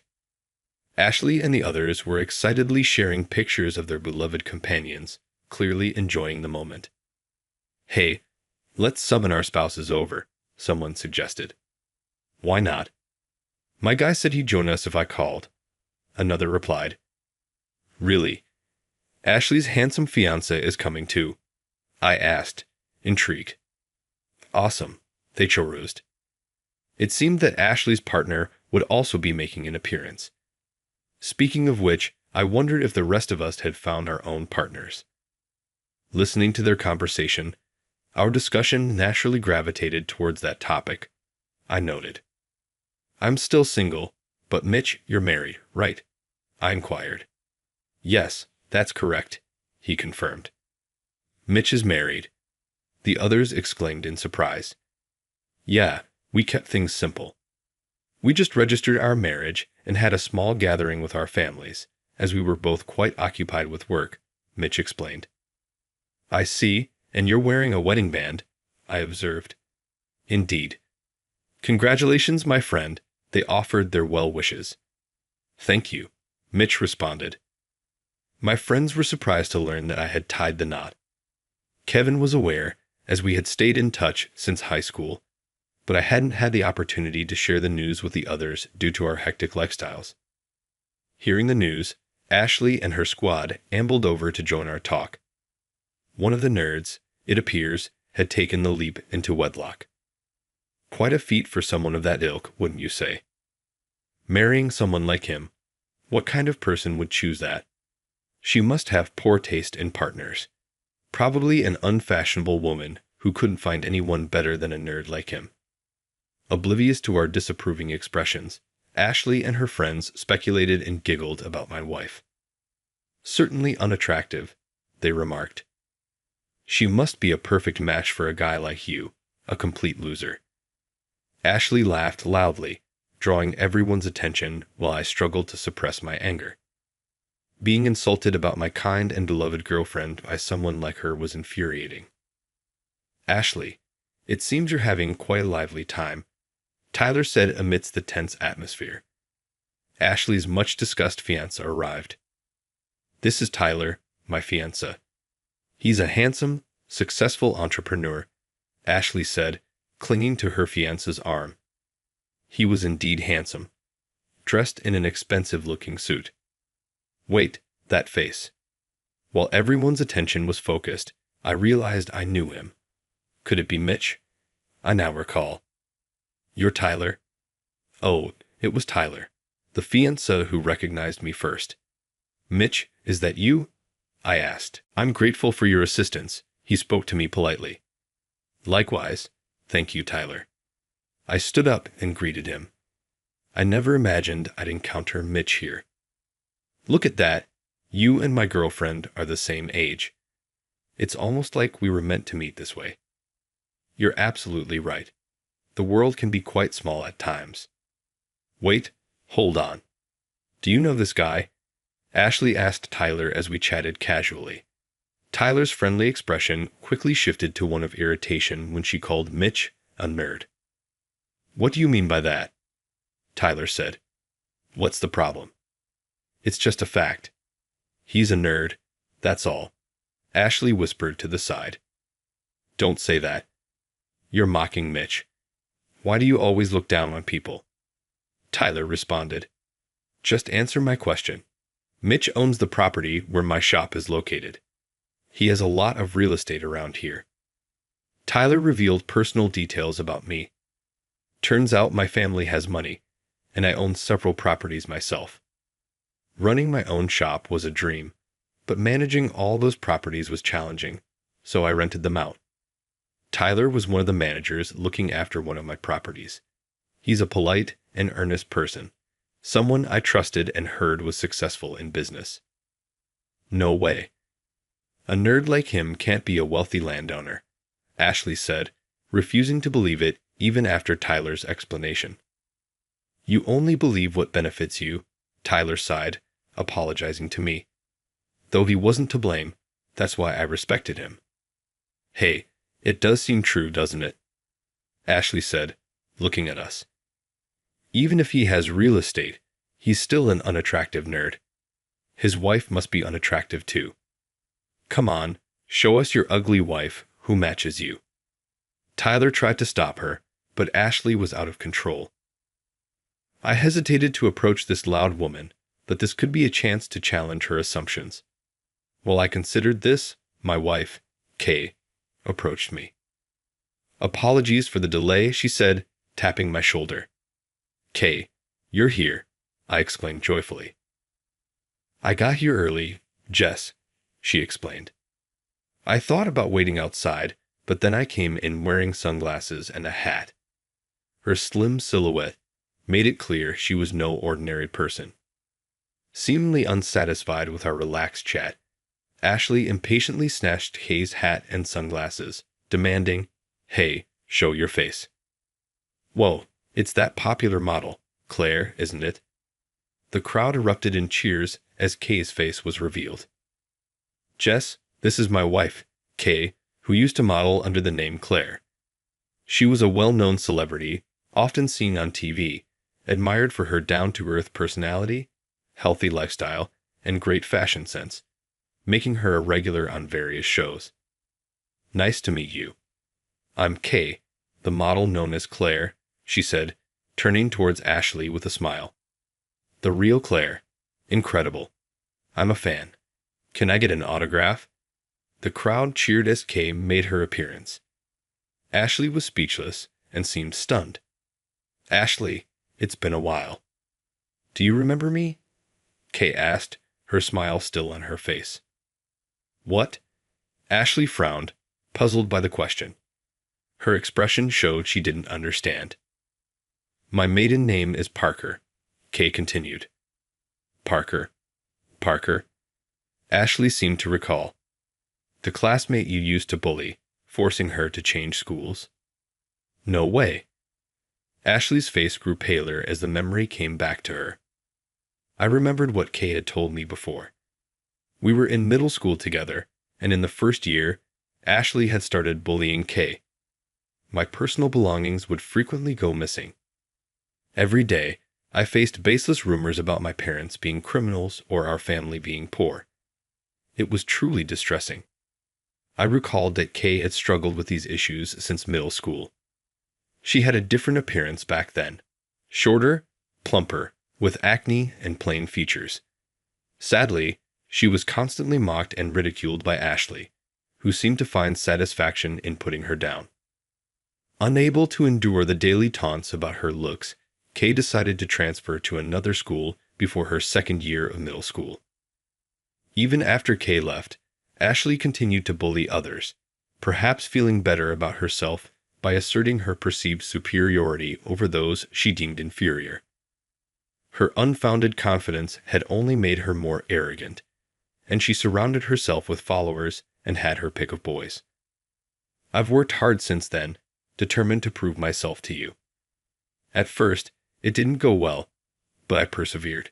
Kay conveyed this message, but then she took it back, saying, You're not even worth proving anything to. That was a mistake. Instead of her usual pleasant smile, Kay now looked down on Ashley with a derisive grin. What do you mean by that? Ashley asked. Kay firmly told her, It's obvious you're hiding your rough skin under makeup. You might be spending money, but your unhealthy habits show in your body. Shapewear alone can't hide your figure well. Social media might showcase your glamorous life, but it's clear it's all superficial. The content is shallow. One critique after another followed, and indeed, they were all true. The crowd began to laugh, agreeing with Kay's assessment.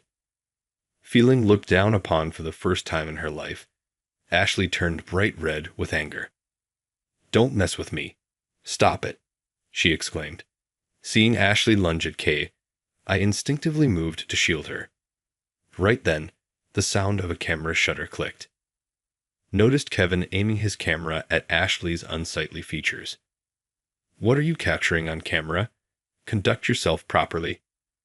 As I and Tyler held back the still irritated Ashley, Kevin persisted in photographing her.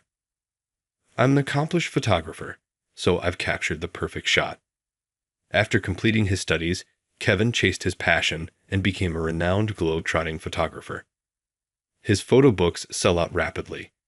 If you continue this, I'll post these images on your social media. The true face of the self-proclaimed beautiful celebrity. My pictures will surely grab everyone's attention. I don't mind. Go ahead, Claire, or whatever, and you, the property owner, get over yourselves and fail. I couldn't care less. Threatened by Kevin, Ashley hurled a final insult and left. Ladies and gentlemen, I apologize for the disturbance. Tyler apologized with an embarrassed look. Since he didn't seem to follow her, it was clear what would become of the two. The reunion ended prematurely, perhaps due to the awkwardness in the presence of the famous. Claire, did I go too far? Kay pondered on our way back.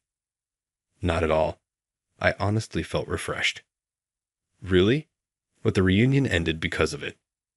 It's okay. The friends and I exchanged contacts and decided to have a mini reunion at Tyler's place. Then that's good. Yeah, and I was angry too for you being insulted. Thanks for speaking up for me. You're welcome. After getting out of the car, we walked hand in hand toward our home. I watched Kay smile beside me and remembered how we met. I'm Kay, new to your class starting today. Nice to meet you. Kay transferred to my middle school when we were in the 8th grade. I'm Mitch. Nice to meet you. Nice to meet you. You don't have your textbooks yet, right? Let's share during class. Thank you. We ended up sitting next to each other by chance, and I shared my textbook with her during class. That was the beginning, and slowly we started talking more and more. Gradually, we became closer and developed a good friendship. On the day of our graduation, we exchanged contact information and graduated.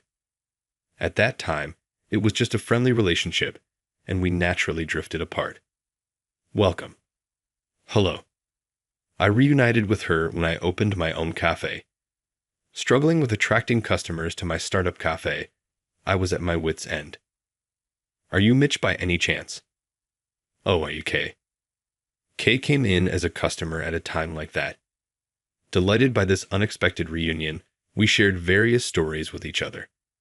By then, Kay had already started working as a model. She had grown taller, but was still full-figured and struggled with skin problems. After that, she became a regular in my cafe. I hope I'm not overstepping, but there are no customers right now. I'm actually concerned about the consistently empty cafe. Kay listened as I explained everything without holding back. Mitch, what is it? I might be able to help a little. Following her advice, I remodeled the cafe, and gradually more customers started coming in. I also began to worry about Kay's dietary habits. Knowing she couldn't cook and often ate carelessly, I started offering her healthy, vegetable-rich meals to help improve her diet.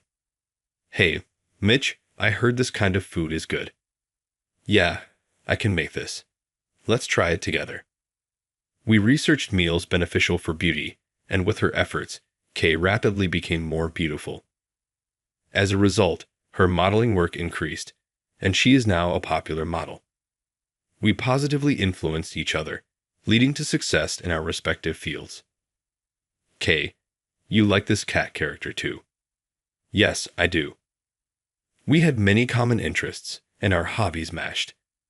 When we shared our past experiences, we realized we had both been harassed by the same person and sympathized with each other. Our relationship deepened, and after I asked her out, we started dating, leading to marriage a few years later. We still advise each other and live happily together. I think meeting Kay again that day was fate. Oh, why bring that up all of a sudden? Kay laughed happily at my words, likely feeling the same. It was a strange connection, both being harassed by the same person. But I wanted to cherish this bond. Holding her warm hand, I felt strongly about it. Afterward, Ashley's social media was being flamed. Kevin didn't post the photo after all, but the story of the reunion spread among other classmates. Well, insulting a popular model like Kay and antagonizing me and Kevin, both somewhat known in our industries, was bound to backfire. It was inevitable. Ashley, with her angry, almost demon-like expression, became an internet meme. She could no longer claim to be an influencer.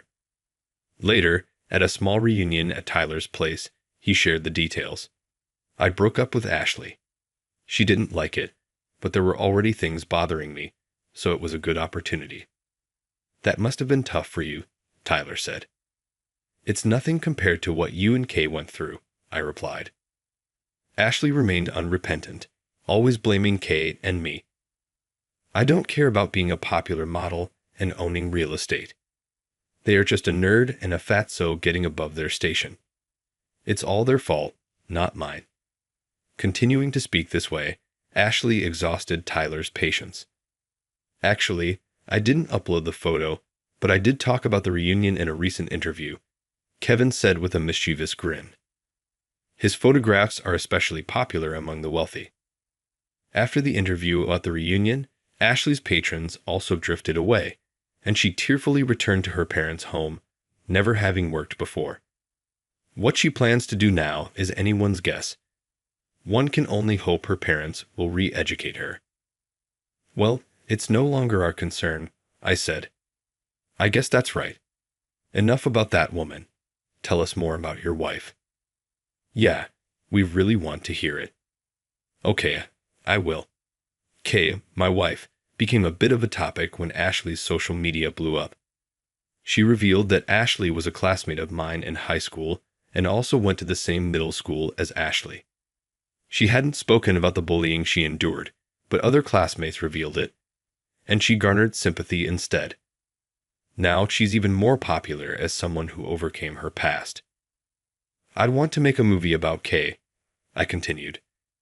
A friend who is a director mentioned this in a film titled Becoming Claire. The popular model starring Kay herself was shot. The movie was a big hit, making Kay a well-known figure of the time. Meanwhile, my cafe is also doing well. After the movie revealed my existence, fans of Kay would ask, "Are you her husband?" I can't disclose personal information, I reply, though it's an open secret among the fans. Thanks to Kay's singing on social media, not to make a fuss, they warmly watch over us.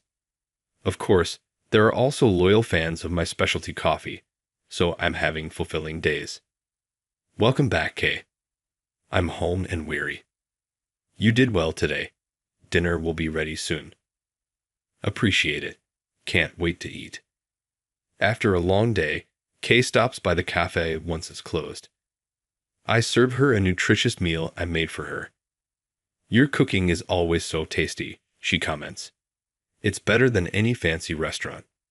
Seeing her happy face as she eats fills me with joy. I may never forget Ashley's actions, but I recognize they brought Kay and I closer together. I'm thankful for that. It seems every experience, both positive and negative, shapes our present. With that in mind, I smiled in response to Kay's cheerful laughter.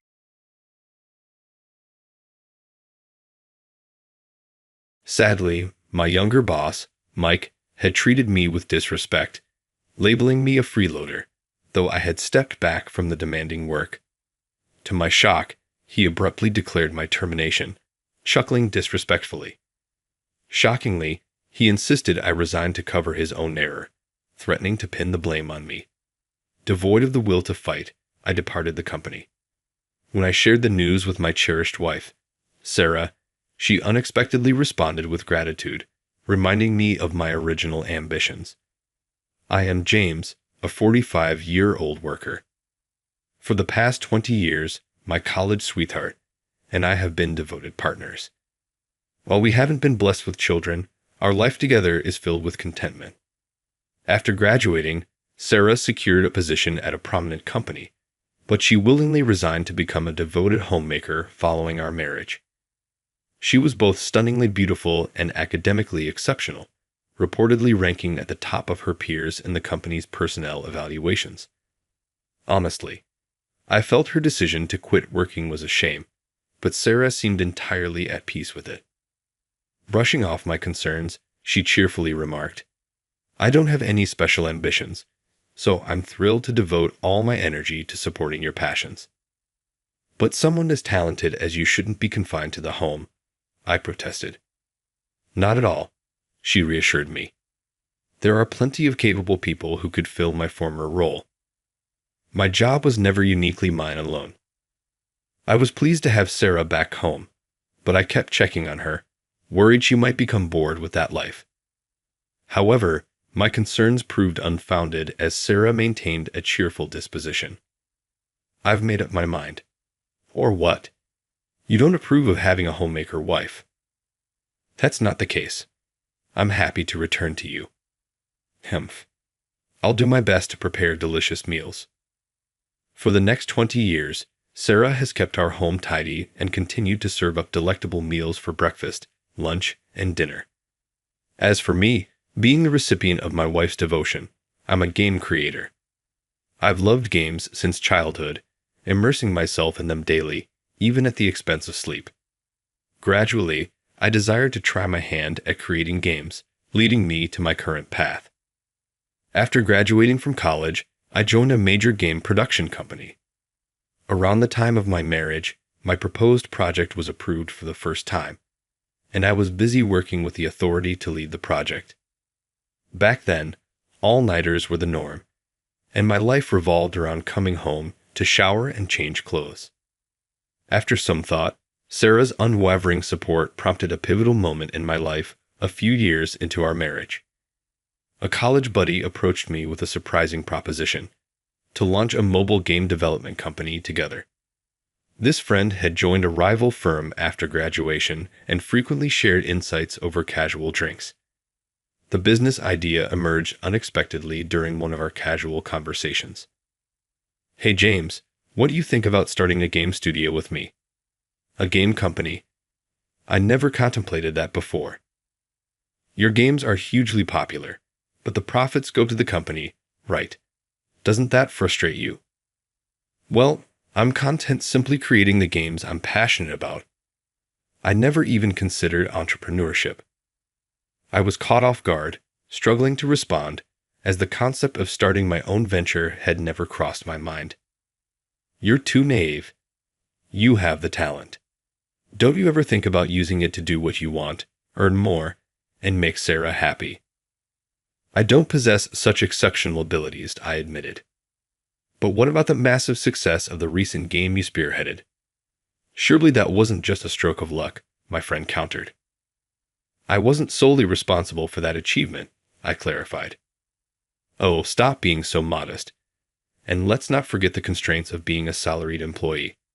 Don't you ever yearn for more creative freedom in game development?" My friend's words made me realize the limitations I faced as a company employee, hindering the full realization of my game development vision. "More freedom. That's certainly appealing to me," I acknowledged. "Are you considering it? Do you think it's actually achievable?" "It's not a matter of whether it's possible or not. We'll make it happen." Haha. And so, we spent the night discussing our business plan over drinks, well into the late hours. A year later, we each contributed $20,000 as startup capital and established our own small company. We rented a rundown apartment unit to serve as our office. My friend handled the sales, planning, character design, and backgrounds, while I focused on scenario writing and programming, covering all aspects of game development. During the year leading up to our resignations, we diligently created mobile game apps, and within 3 months of launching our business, we began distributing them. In the past 15 years, our game development company has transformed itself into a renowned industry giant. We now employ over 500 skilled individuals, having released several hit products. As the business expanded, I decided to take a step back from the demanding daily game design work around 5 years ago. This allowed me to prioritize a healthier work-life equilibrium at my own pace. While I no longer lead major projects, I now serve as an advisor to our younger team members and pursue creative writing whenever the mood strikes me. I strive to arrive early at my workplace and take advantage of the flexible scheduling system to leave by 5 p.m. This is my new routine. Unfortunately, a colleague named Mike, who was swiftly promoted to a managerial role in just 8 years, often criticizes my work ethic. Mike used to impress me with his ambition, but his aggressive demeanor has become counterproductive in recent times, as he frequently directs it towards me. Today, as I was reviewing some documents alone, Mike approached me from behind and remarked, "You seem to have plenty of free time. And sure you're actually working as well." However, I was simply examining some interesting material. Mike then exclaimed, "Material? Ha! You're not even handling any significant tasks, yet you're acting all important. It's clear you're not doing anything, you freeloader." His direct insults left me speechless. He continued, "Why don't you just retire? It's frustrating for everyone to see you getting paid without working." "But I do attend to some necessary responsibilities," I tried to explain. "Oh, spare me the excuses," Mike retorted. "It's infuriating to see someone like you." Dealing with Mike's constant criticisms had become a source of distress for me. Our meetings were filled with harsh judgments, leaving me struggling to find a way to address the situation. The verbal abuse only intensified as time passed. One day, a particular incident unfolded. Mike abruptly called out to me, his tone laced with anger. He accused me of angering our major sponsors by rejecting their product placement proposals without consulting anyone and proceeding with production unilaterally. Confused, I tried to explain that I wasn't even responsible for any game production work related to the sponsors. However, Mike's loud outburst in front of many colleagues left me feeling anxious and on edge. Gazing directly at me, Mike's eyes gleamed with amusement. I've overlooked your neglect of duties, but I can't allow you to keep costing the company. You're dismissed. Dismissed. Yes, the board has already been informed. Ha. Just gather your belongings and go. This can't be real, I thought, as Mike whispered to me, ensuring no one else could hear. Our company no longer needs you. Ha ha. This way, I can pin the blame on you, a mere employee. Ha ha. Remarkably, Mike was forcing me to resign by shifting his mistake onto me, and he had meticulously involved the board members as well. So, this is the end, Mike sneered, spitting out the words. After being reprimanded by Mike, I silently packed my things and left the company, lacking the energy to fight back. I felt beyond angry, yet strangely calm. Mike had threatened me with termination, but I knew it wasn't that simple to dismiss someone. Still, I couldn't bear the thought of continuing to work with Mike and decided it was best to leave the company. After starting my own venture, I became even more consumed by my passions, neglecting other aspects of my life. Regrettably, this led to my dismissal by a junior supervisor, a development I feared would upset or disinterest my spouse upon my return home. It was an unusual hour when I arrived at our residence, a time I rarely found myself there. My partner greeted me with surprise. Welcome back. What's happened? You're early. Yes, well, I proceeded to recount the termination incident in full.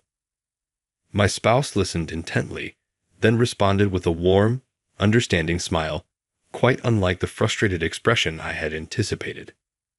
I'm glad you've decided to leave the company. There's somewhere I'd like us to go, together. Together? Where to? My wife didn't answer my question, but stood up with a smile and hurried me along. She said we were going to have a delicious lunch and led me to a busy downtown area close to our home. As we walked down the busy main street lined with office buildings and fashion malls, people approached my wife, occasionally shaking hands. Are you Sarah? I'm a fan of yours. I'm so thrilled to meet you. Thank you. I came to this restaurant today because I saw it on your blog. Really? That makes me happy. I was utterly bewildered, staring dumbfounded at my wife, who had become a celebrity. After the crowd dispersed, Sarah turned back to me. Surprised? Yeah, a bit. What's going on, Sarah? Are you a celebrity? When you were busy with work, chasing your dreams with such dedication, it made me want to do something too. Is that so? Yeah, so I started a blog. A blog? I couldn't hide my surprise at my wife's unexpected revelation. Yes, I began sharing information about beauty, delicious restaurants, fashion, and other things I like. It got a great response, and now I'm somewhat of an influencer. Saying that, Sarah revealed the truth with a slight blush.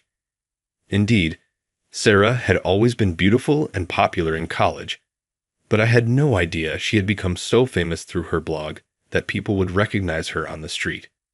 She told me more about it, mentioning that the blog has a large readership, which generates a significant amount in advertising revenue. Do you despise me for keeping this a secret and doing it on my own? Of course not. I'm really proud of you for garnering so much attention and thriving. Thank you. It's all thanks to you, James. Thank you for giving me the chance to change. Now that you've quit your job, I was hoping you'd support me in return. Hearing my wife say that everything was thanks to me, I was reminded of how I felt when we first started my company 20 years ago. I was completely absorbed in game development. 15 years ago, I made a significant decision to pursue my dream of creating the games I wanted, starting a business with a friend. That passion led to a sense of accomplishment as the company grew, and we created all the games we wanted. However, Sarah's words made me realize that my desire wasn't just about being a game creator, but about wanting to grow the company as one of its founders. Now, with many talented young employees having joined, I felt the work had become routine and less innovative, making it less interesting. This growing concern about the company's direction prompted me to reach out to my friend. He, too, felt the mobile game development industry was saturated with rivals. Moreover, we needed to create more innovative content to ensure the company's future. As a result, we decided to hold a shareholders' meeting. On the day of the meeting, I wore a suit for the first time in a while and visited the conference room of the company I had left. Among the familiar faces was Mike, and I felt disheartened to see him. Apparently, he had been buying shares and was attending the meeting. I tried to pass through the entrance without being noticed, but Mike quickly spotted me and approached with a sneering smile. "Hey, James. Feeling lonely after getting fired?" "Lol," Mike jeered. "Mike, you seem as energetic as ever," I replied, attempting to joke back. However, my attempt only made Mike turn serious and start berating me. "What does a fired employee like you want here? You better leave." "Lol, it's embarrassing and pathetic to hang around with lingering attachment." "Lol," he sneered. "No need to worry about me," I said. "Shut up and just get out. Don't make me say it again." "Get out of here," Mike demanded. I casually dealt with Mike's persistent harassment and waited for the shareholders' meeting to begin. Soon, the meeting started with my friend, the president, taking the stage as the chairperson and declaring the meeting open.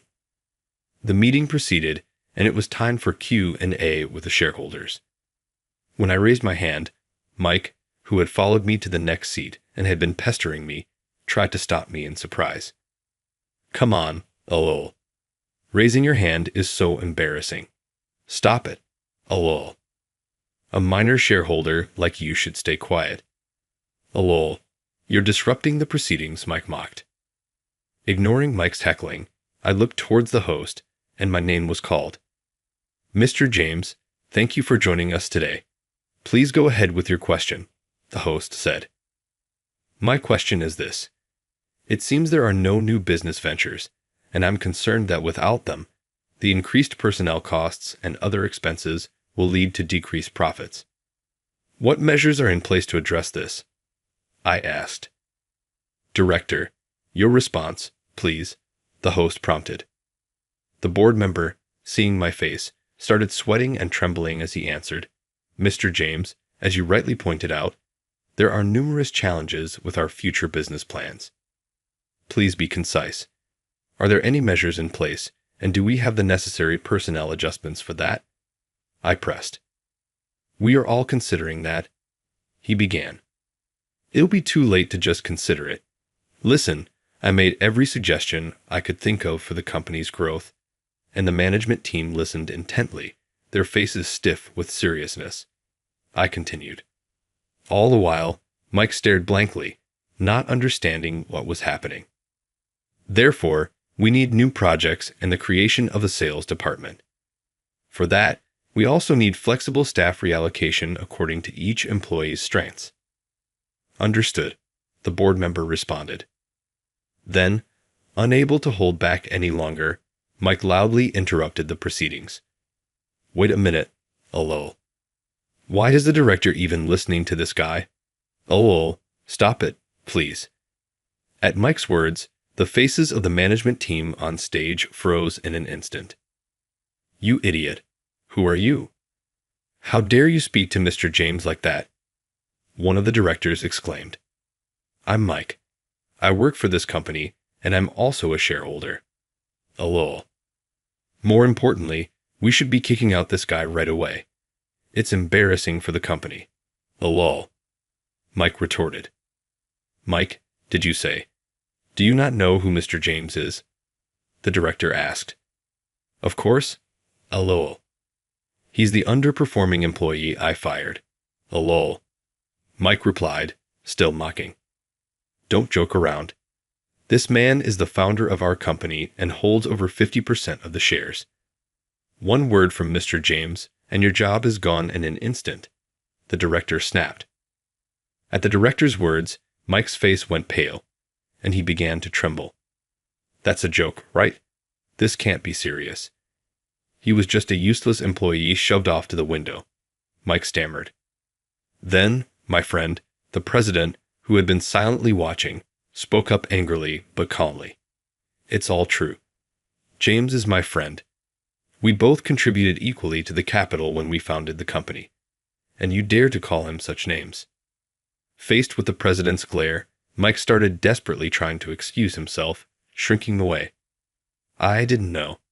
I mean, he always seemed to be doing the easy jobs and leaving on time. I had no idea he was a founder. I'm so sorry. The company exists today because of the initial game production work done solely by James, and you fired him. Ridiculous. Please, I'm begging for forgiveness. You're fired. Leave the conference room and the company immediately. This is too much. This is so unfair. And so, Mike, due to his disrespectful behavior exposed in front of the president, was immediately fired and broke down crying afterward. Mike was practically dragged out of the company by security guards. Despite being young and promoted early due to his ambition and dedication to his work, Mike was the type of person who would step on others to get ahead, thinking only of himself and causing friction everywhere within the company. This behavior led to smooth operations being hindered and numerous issues with business partners, prompting the company to consider action. Until his appalling attitude towards me was exposed, resulting in a direct termination from the president. After Mike was gone, employees who had been intimidated by his arrogant attitude could work more freely and happily, improving the workplace environment. As for me, after being apologized to by the president and board members, I was asked to return to the company. They were unaware of Mike's attempt to fire me, thinking instead that I had left the company of my own accord. I apologized for leaving without explanation due to my feelings at the time. I also expressed my wish to work in human resources upon my return, not game development. Since starting the business, I've felt strongly that a company is made up of people, and by selecting the right personnel and placing them in the right positions, the company can grow even more. My current goal is to help the company continue to provide new value to many people and grow. That's why I find my role in recruitment so fulfilling. Since taking charge of HR, I've focused on selecting employees whose desires align with the company's vision, significantly reducing workplace conflicts. Although I sometimes get asked to help with game development, I turn down all such requests. I believe that dedicating myself fully to what I truly want to do yields better results than before. No matter how much the company grows, I plan to continue focusing on recruitment in my work, valuing people above all else.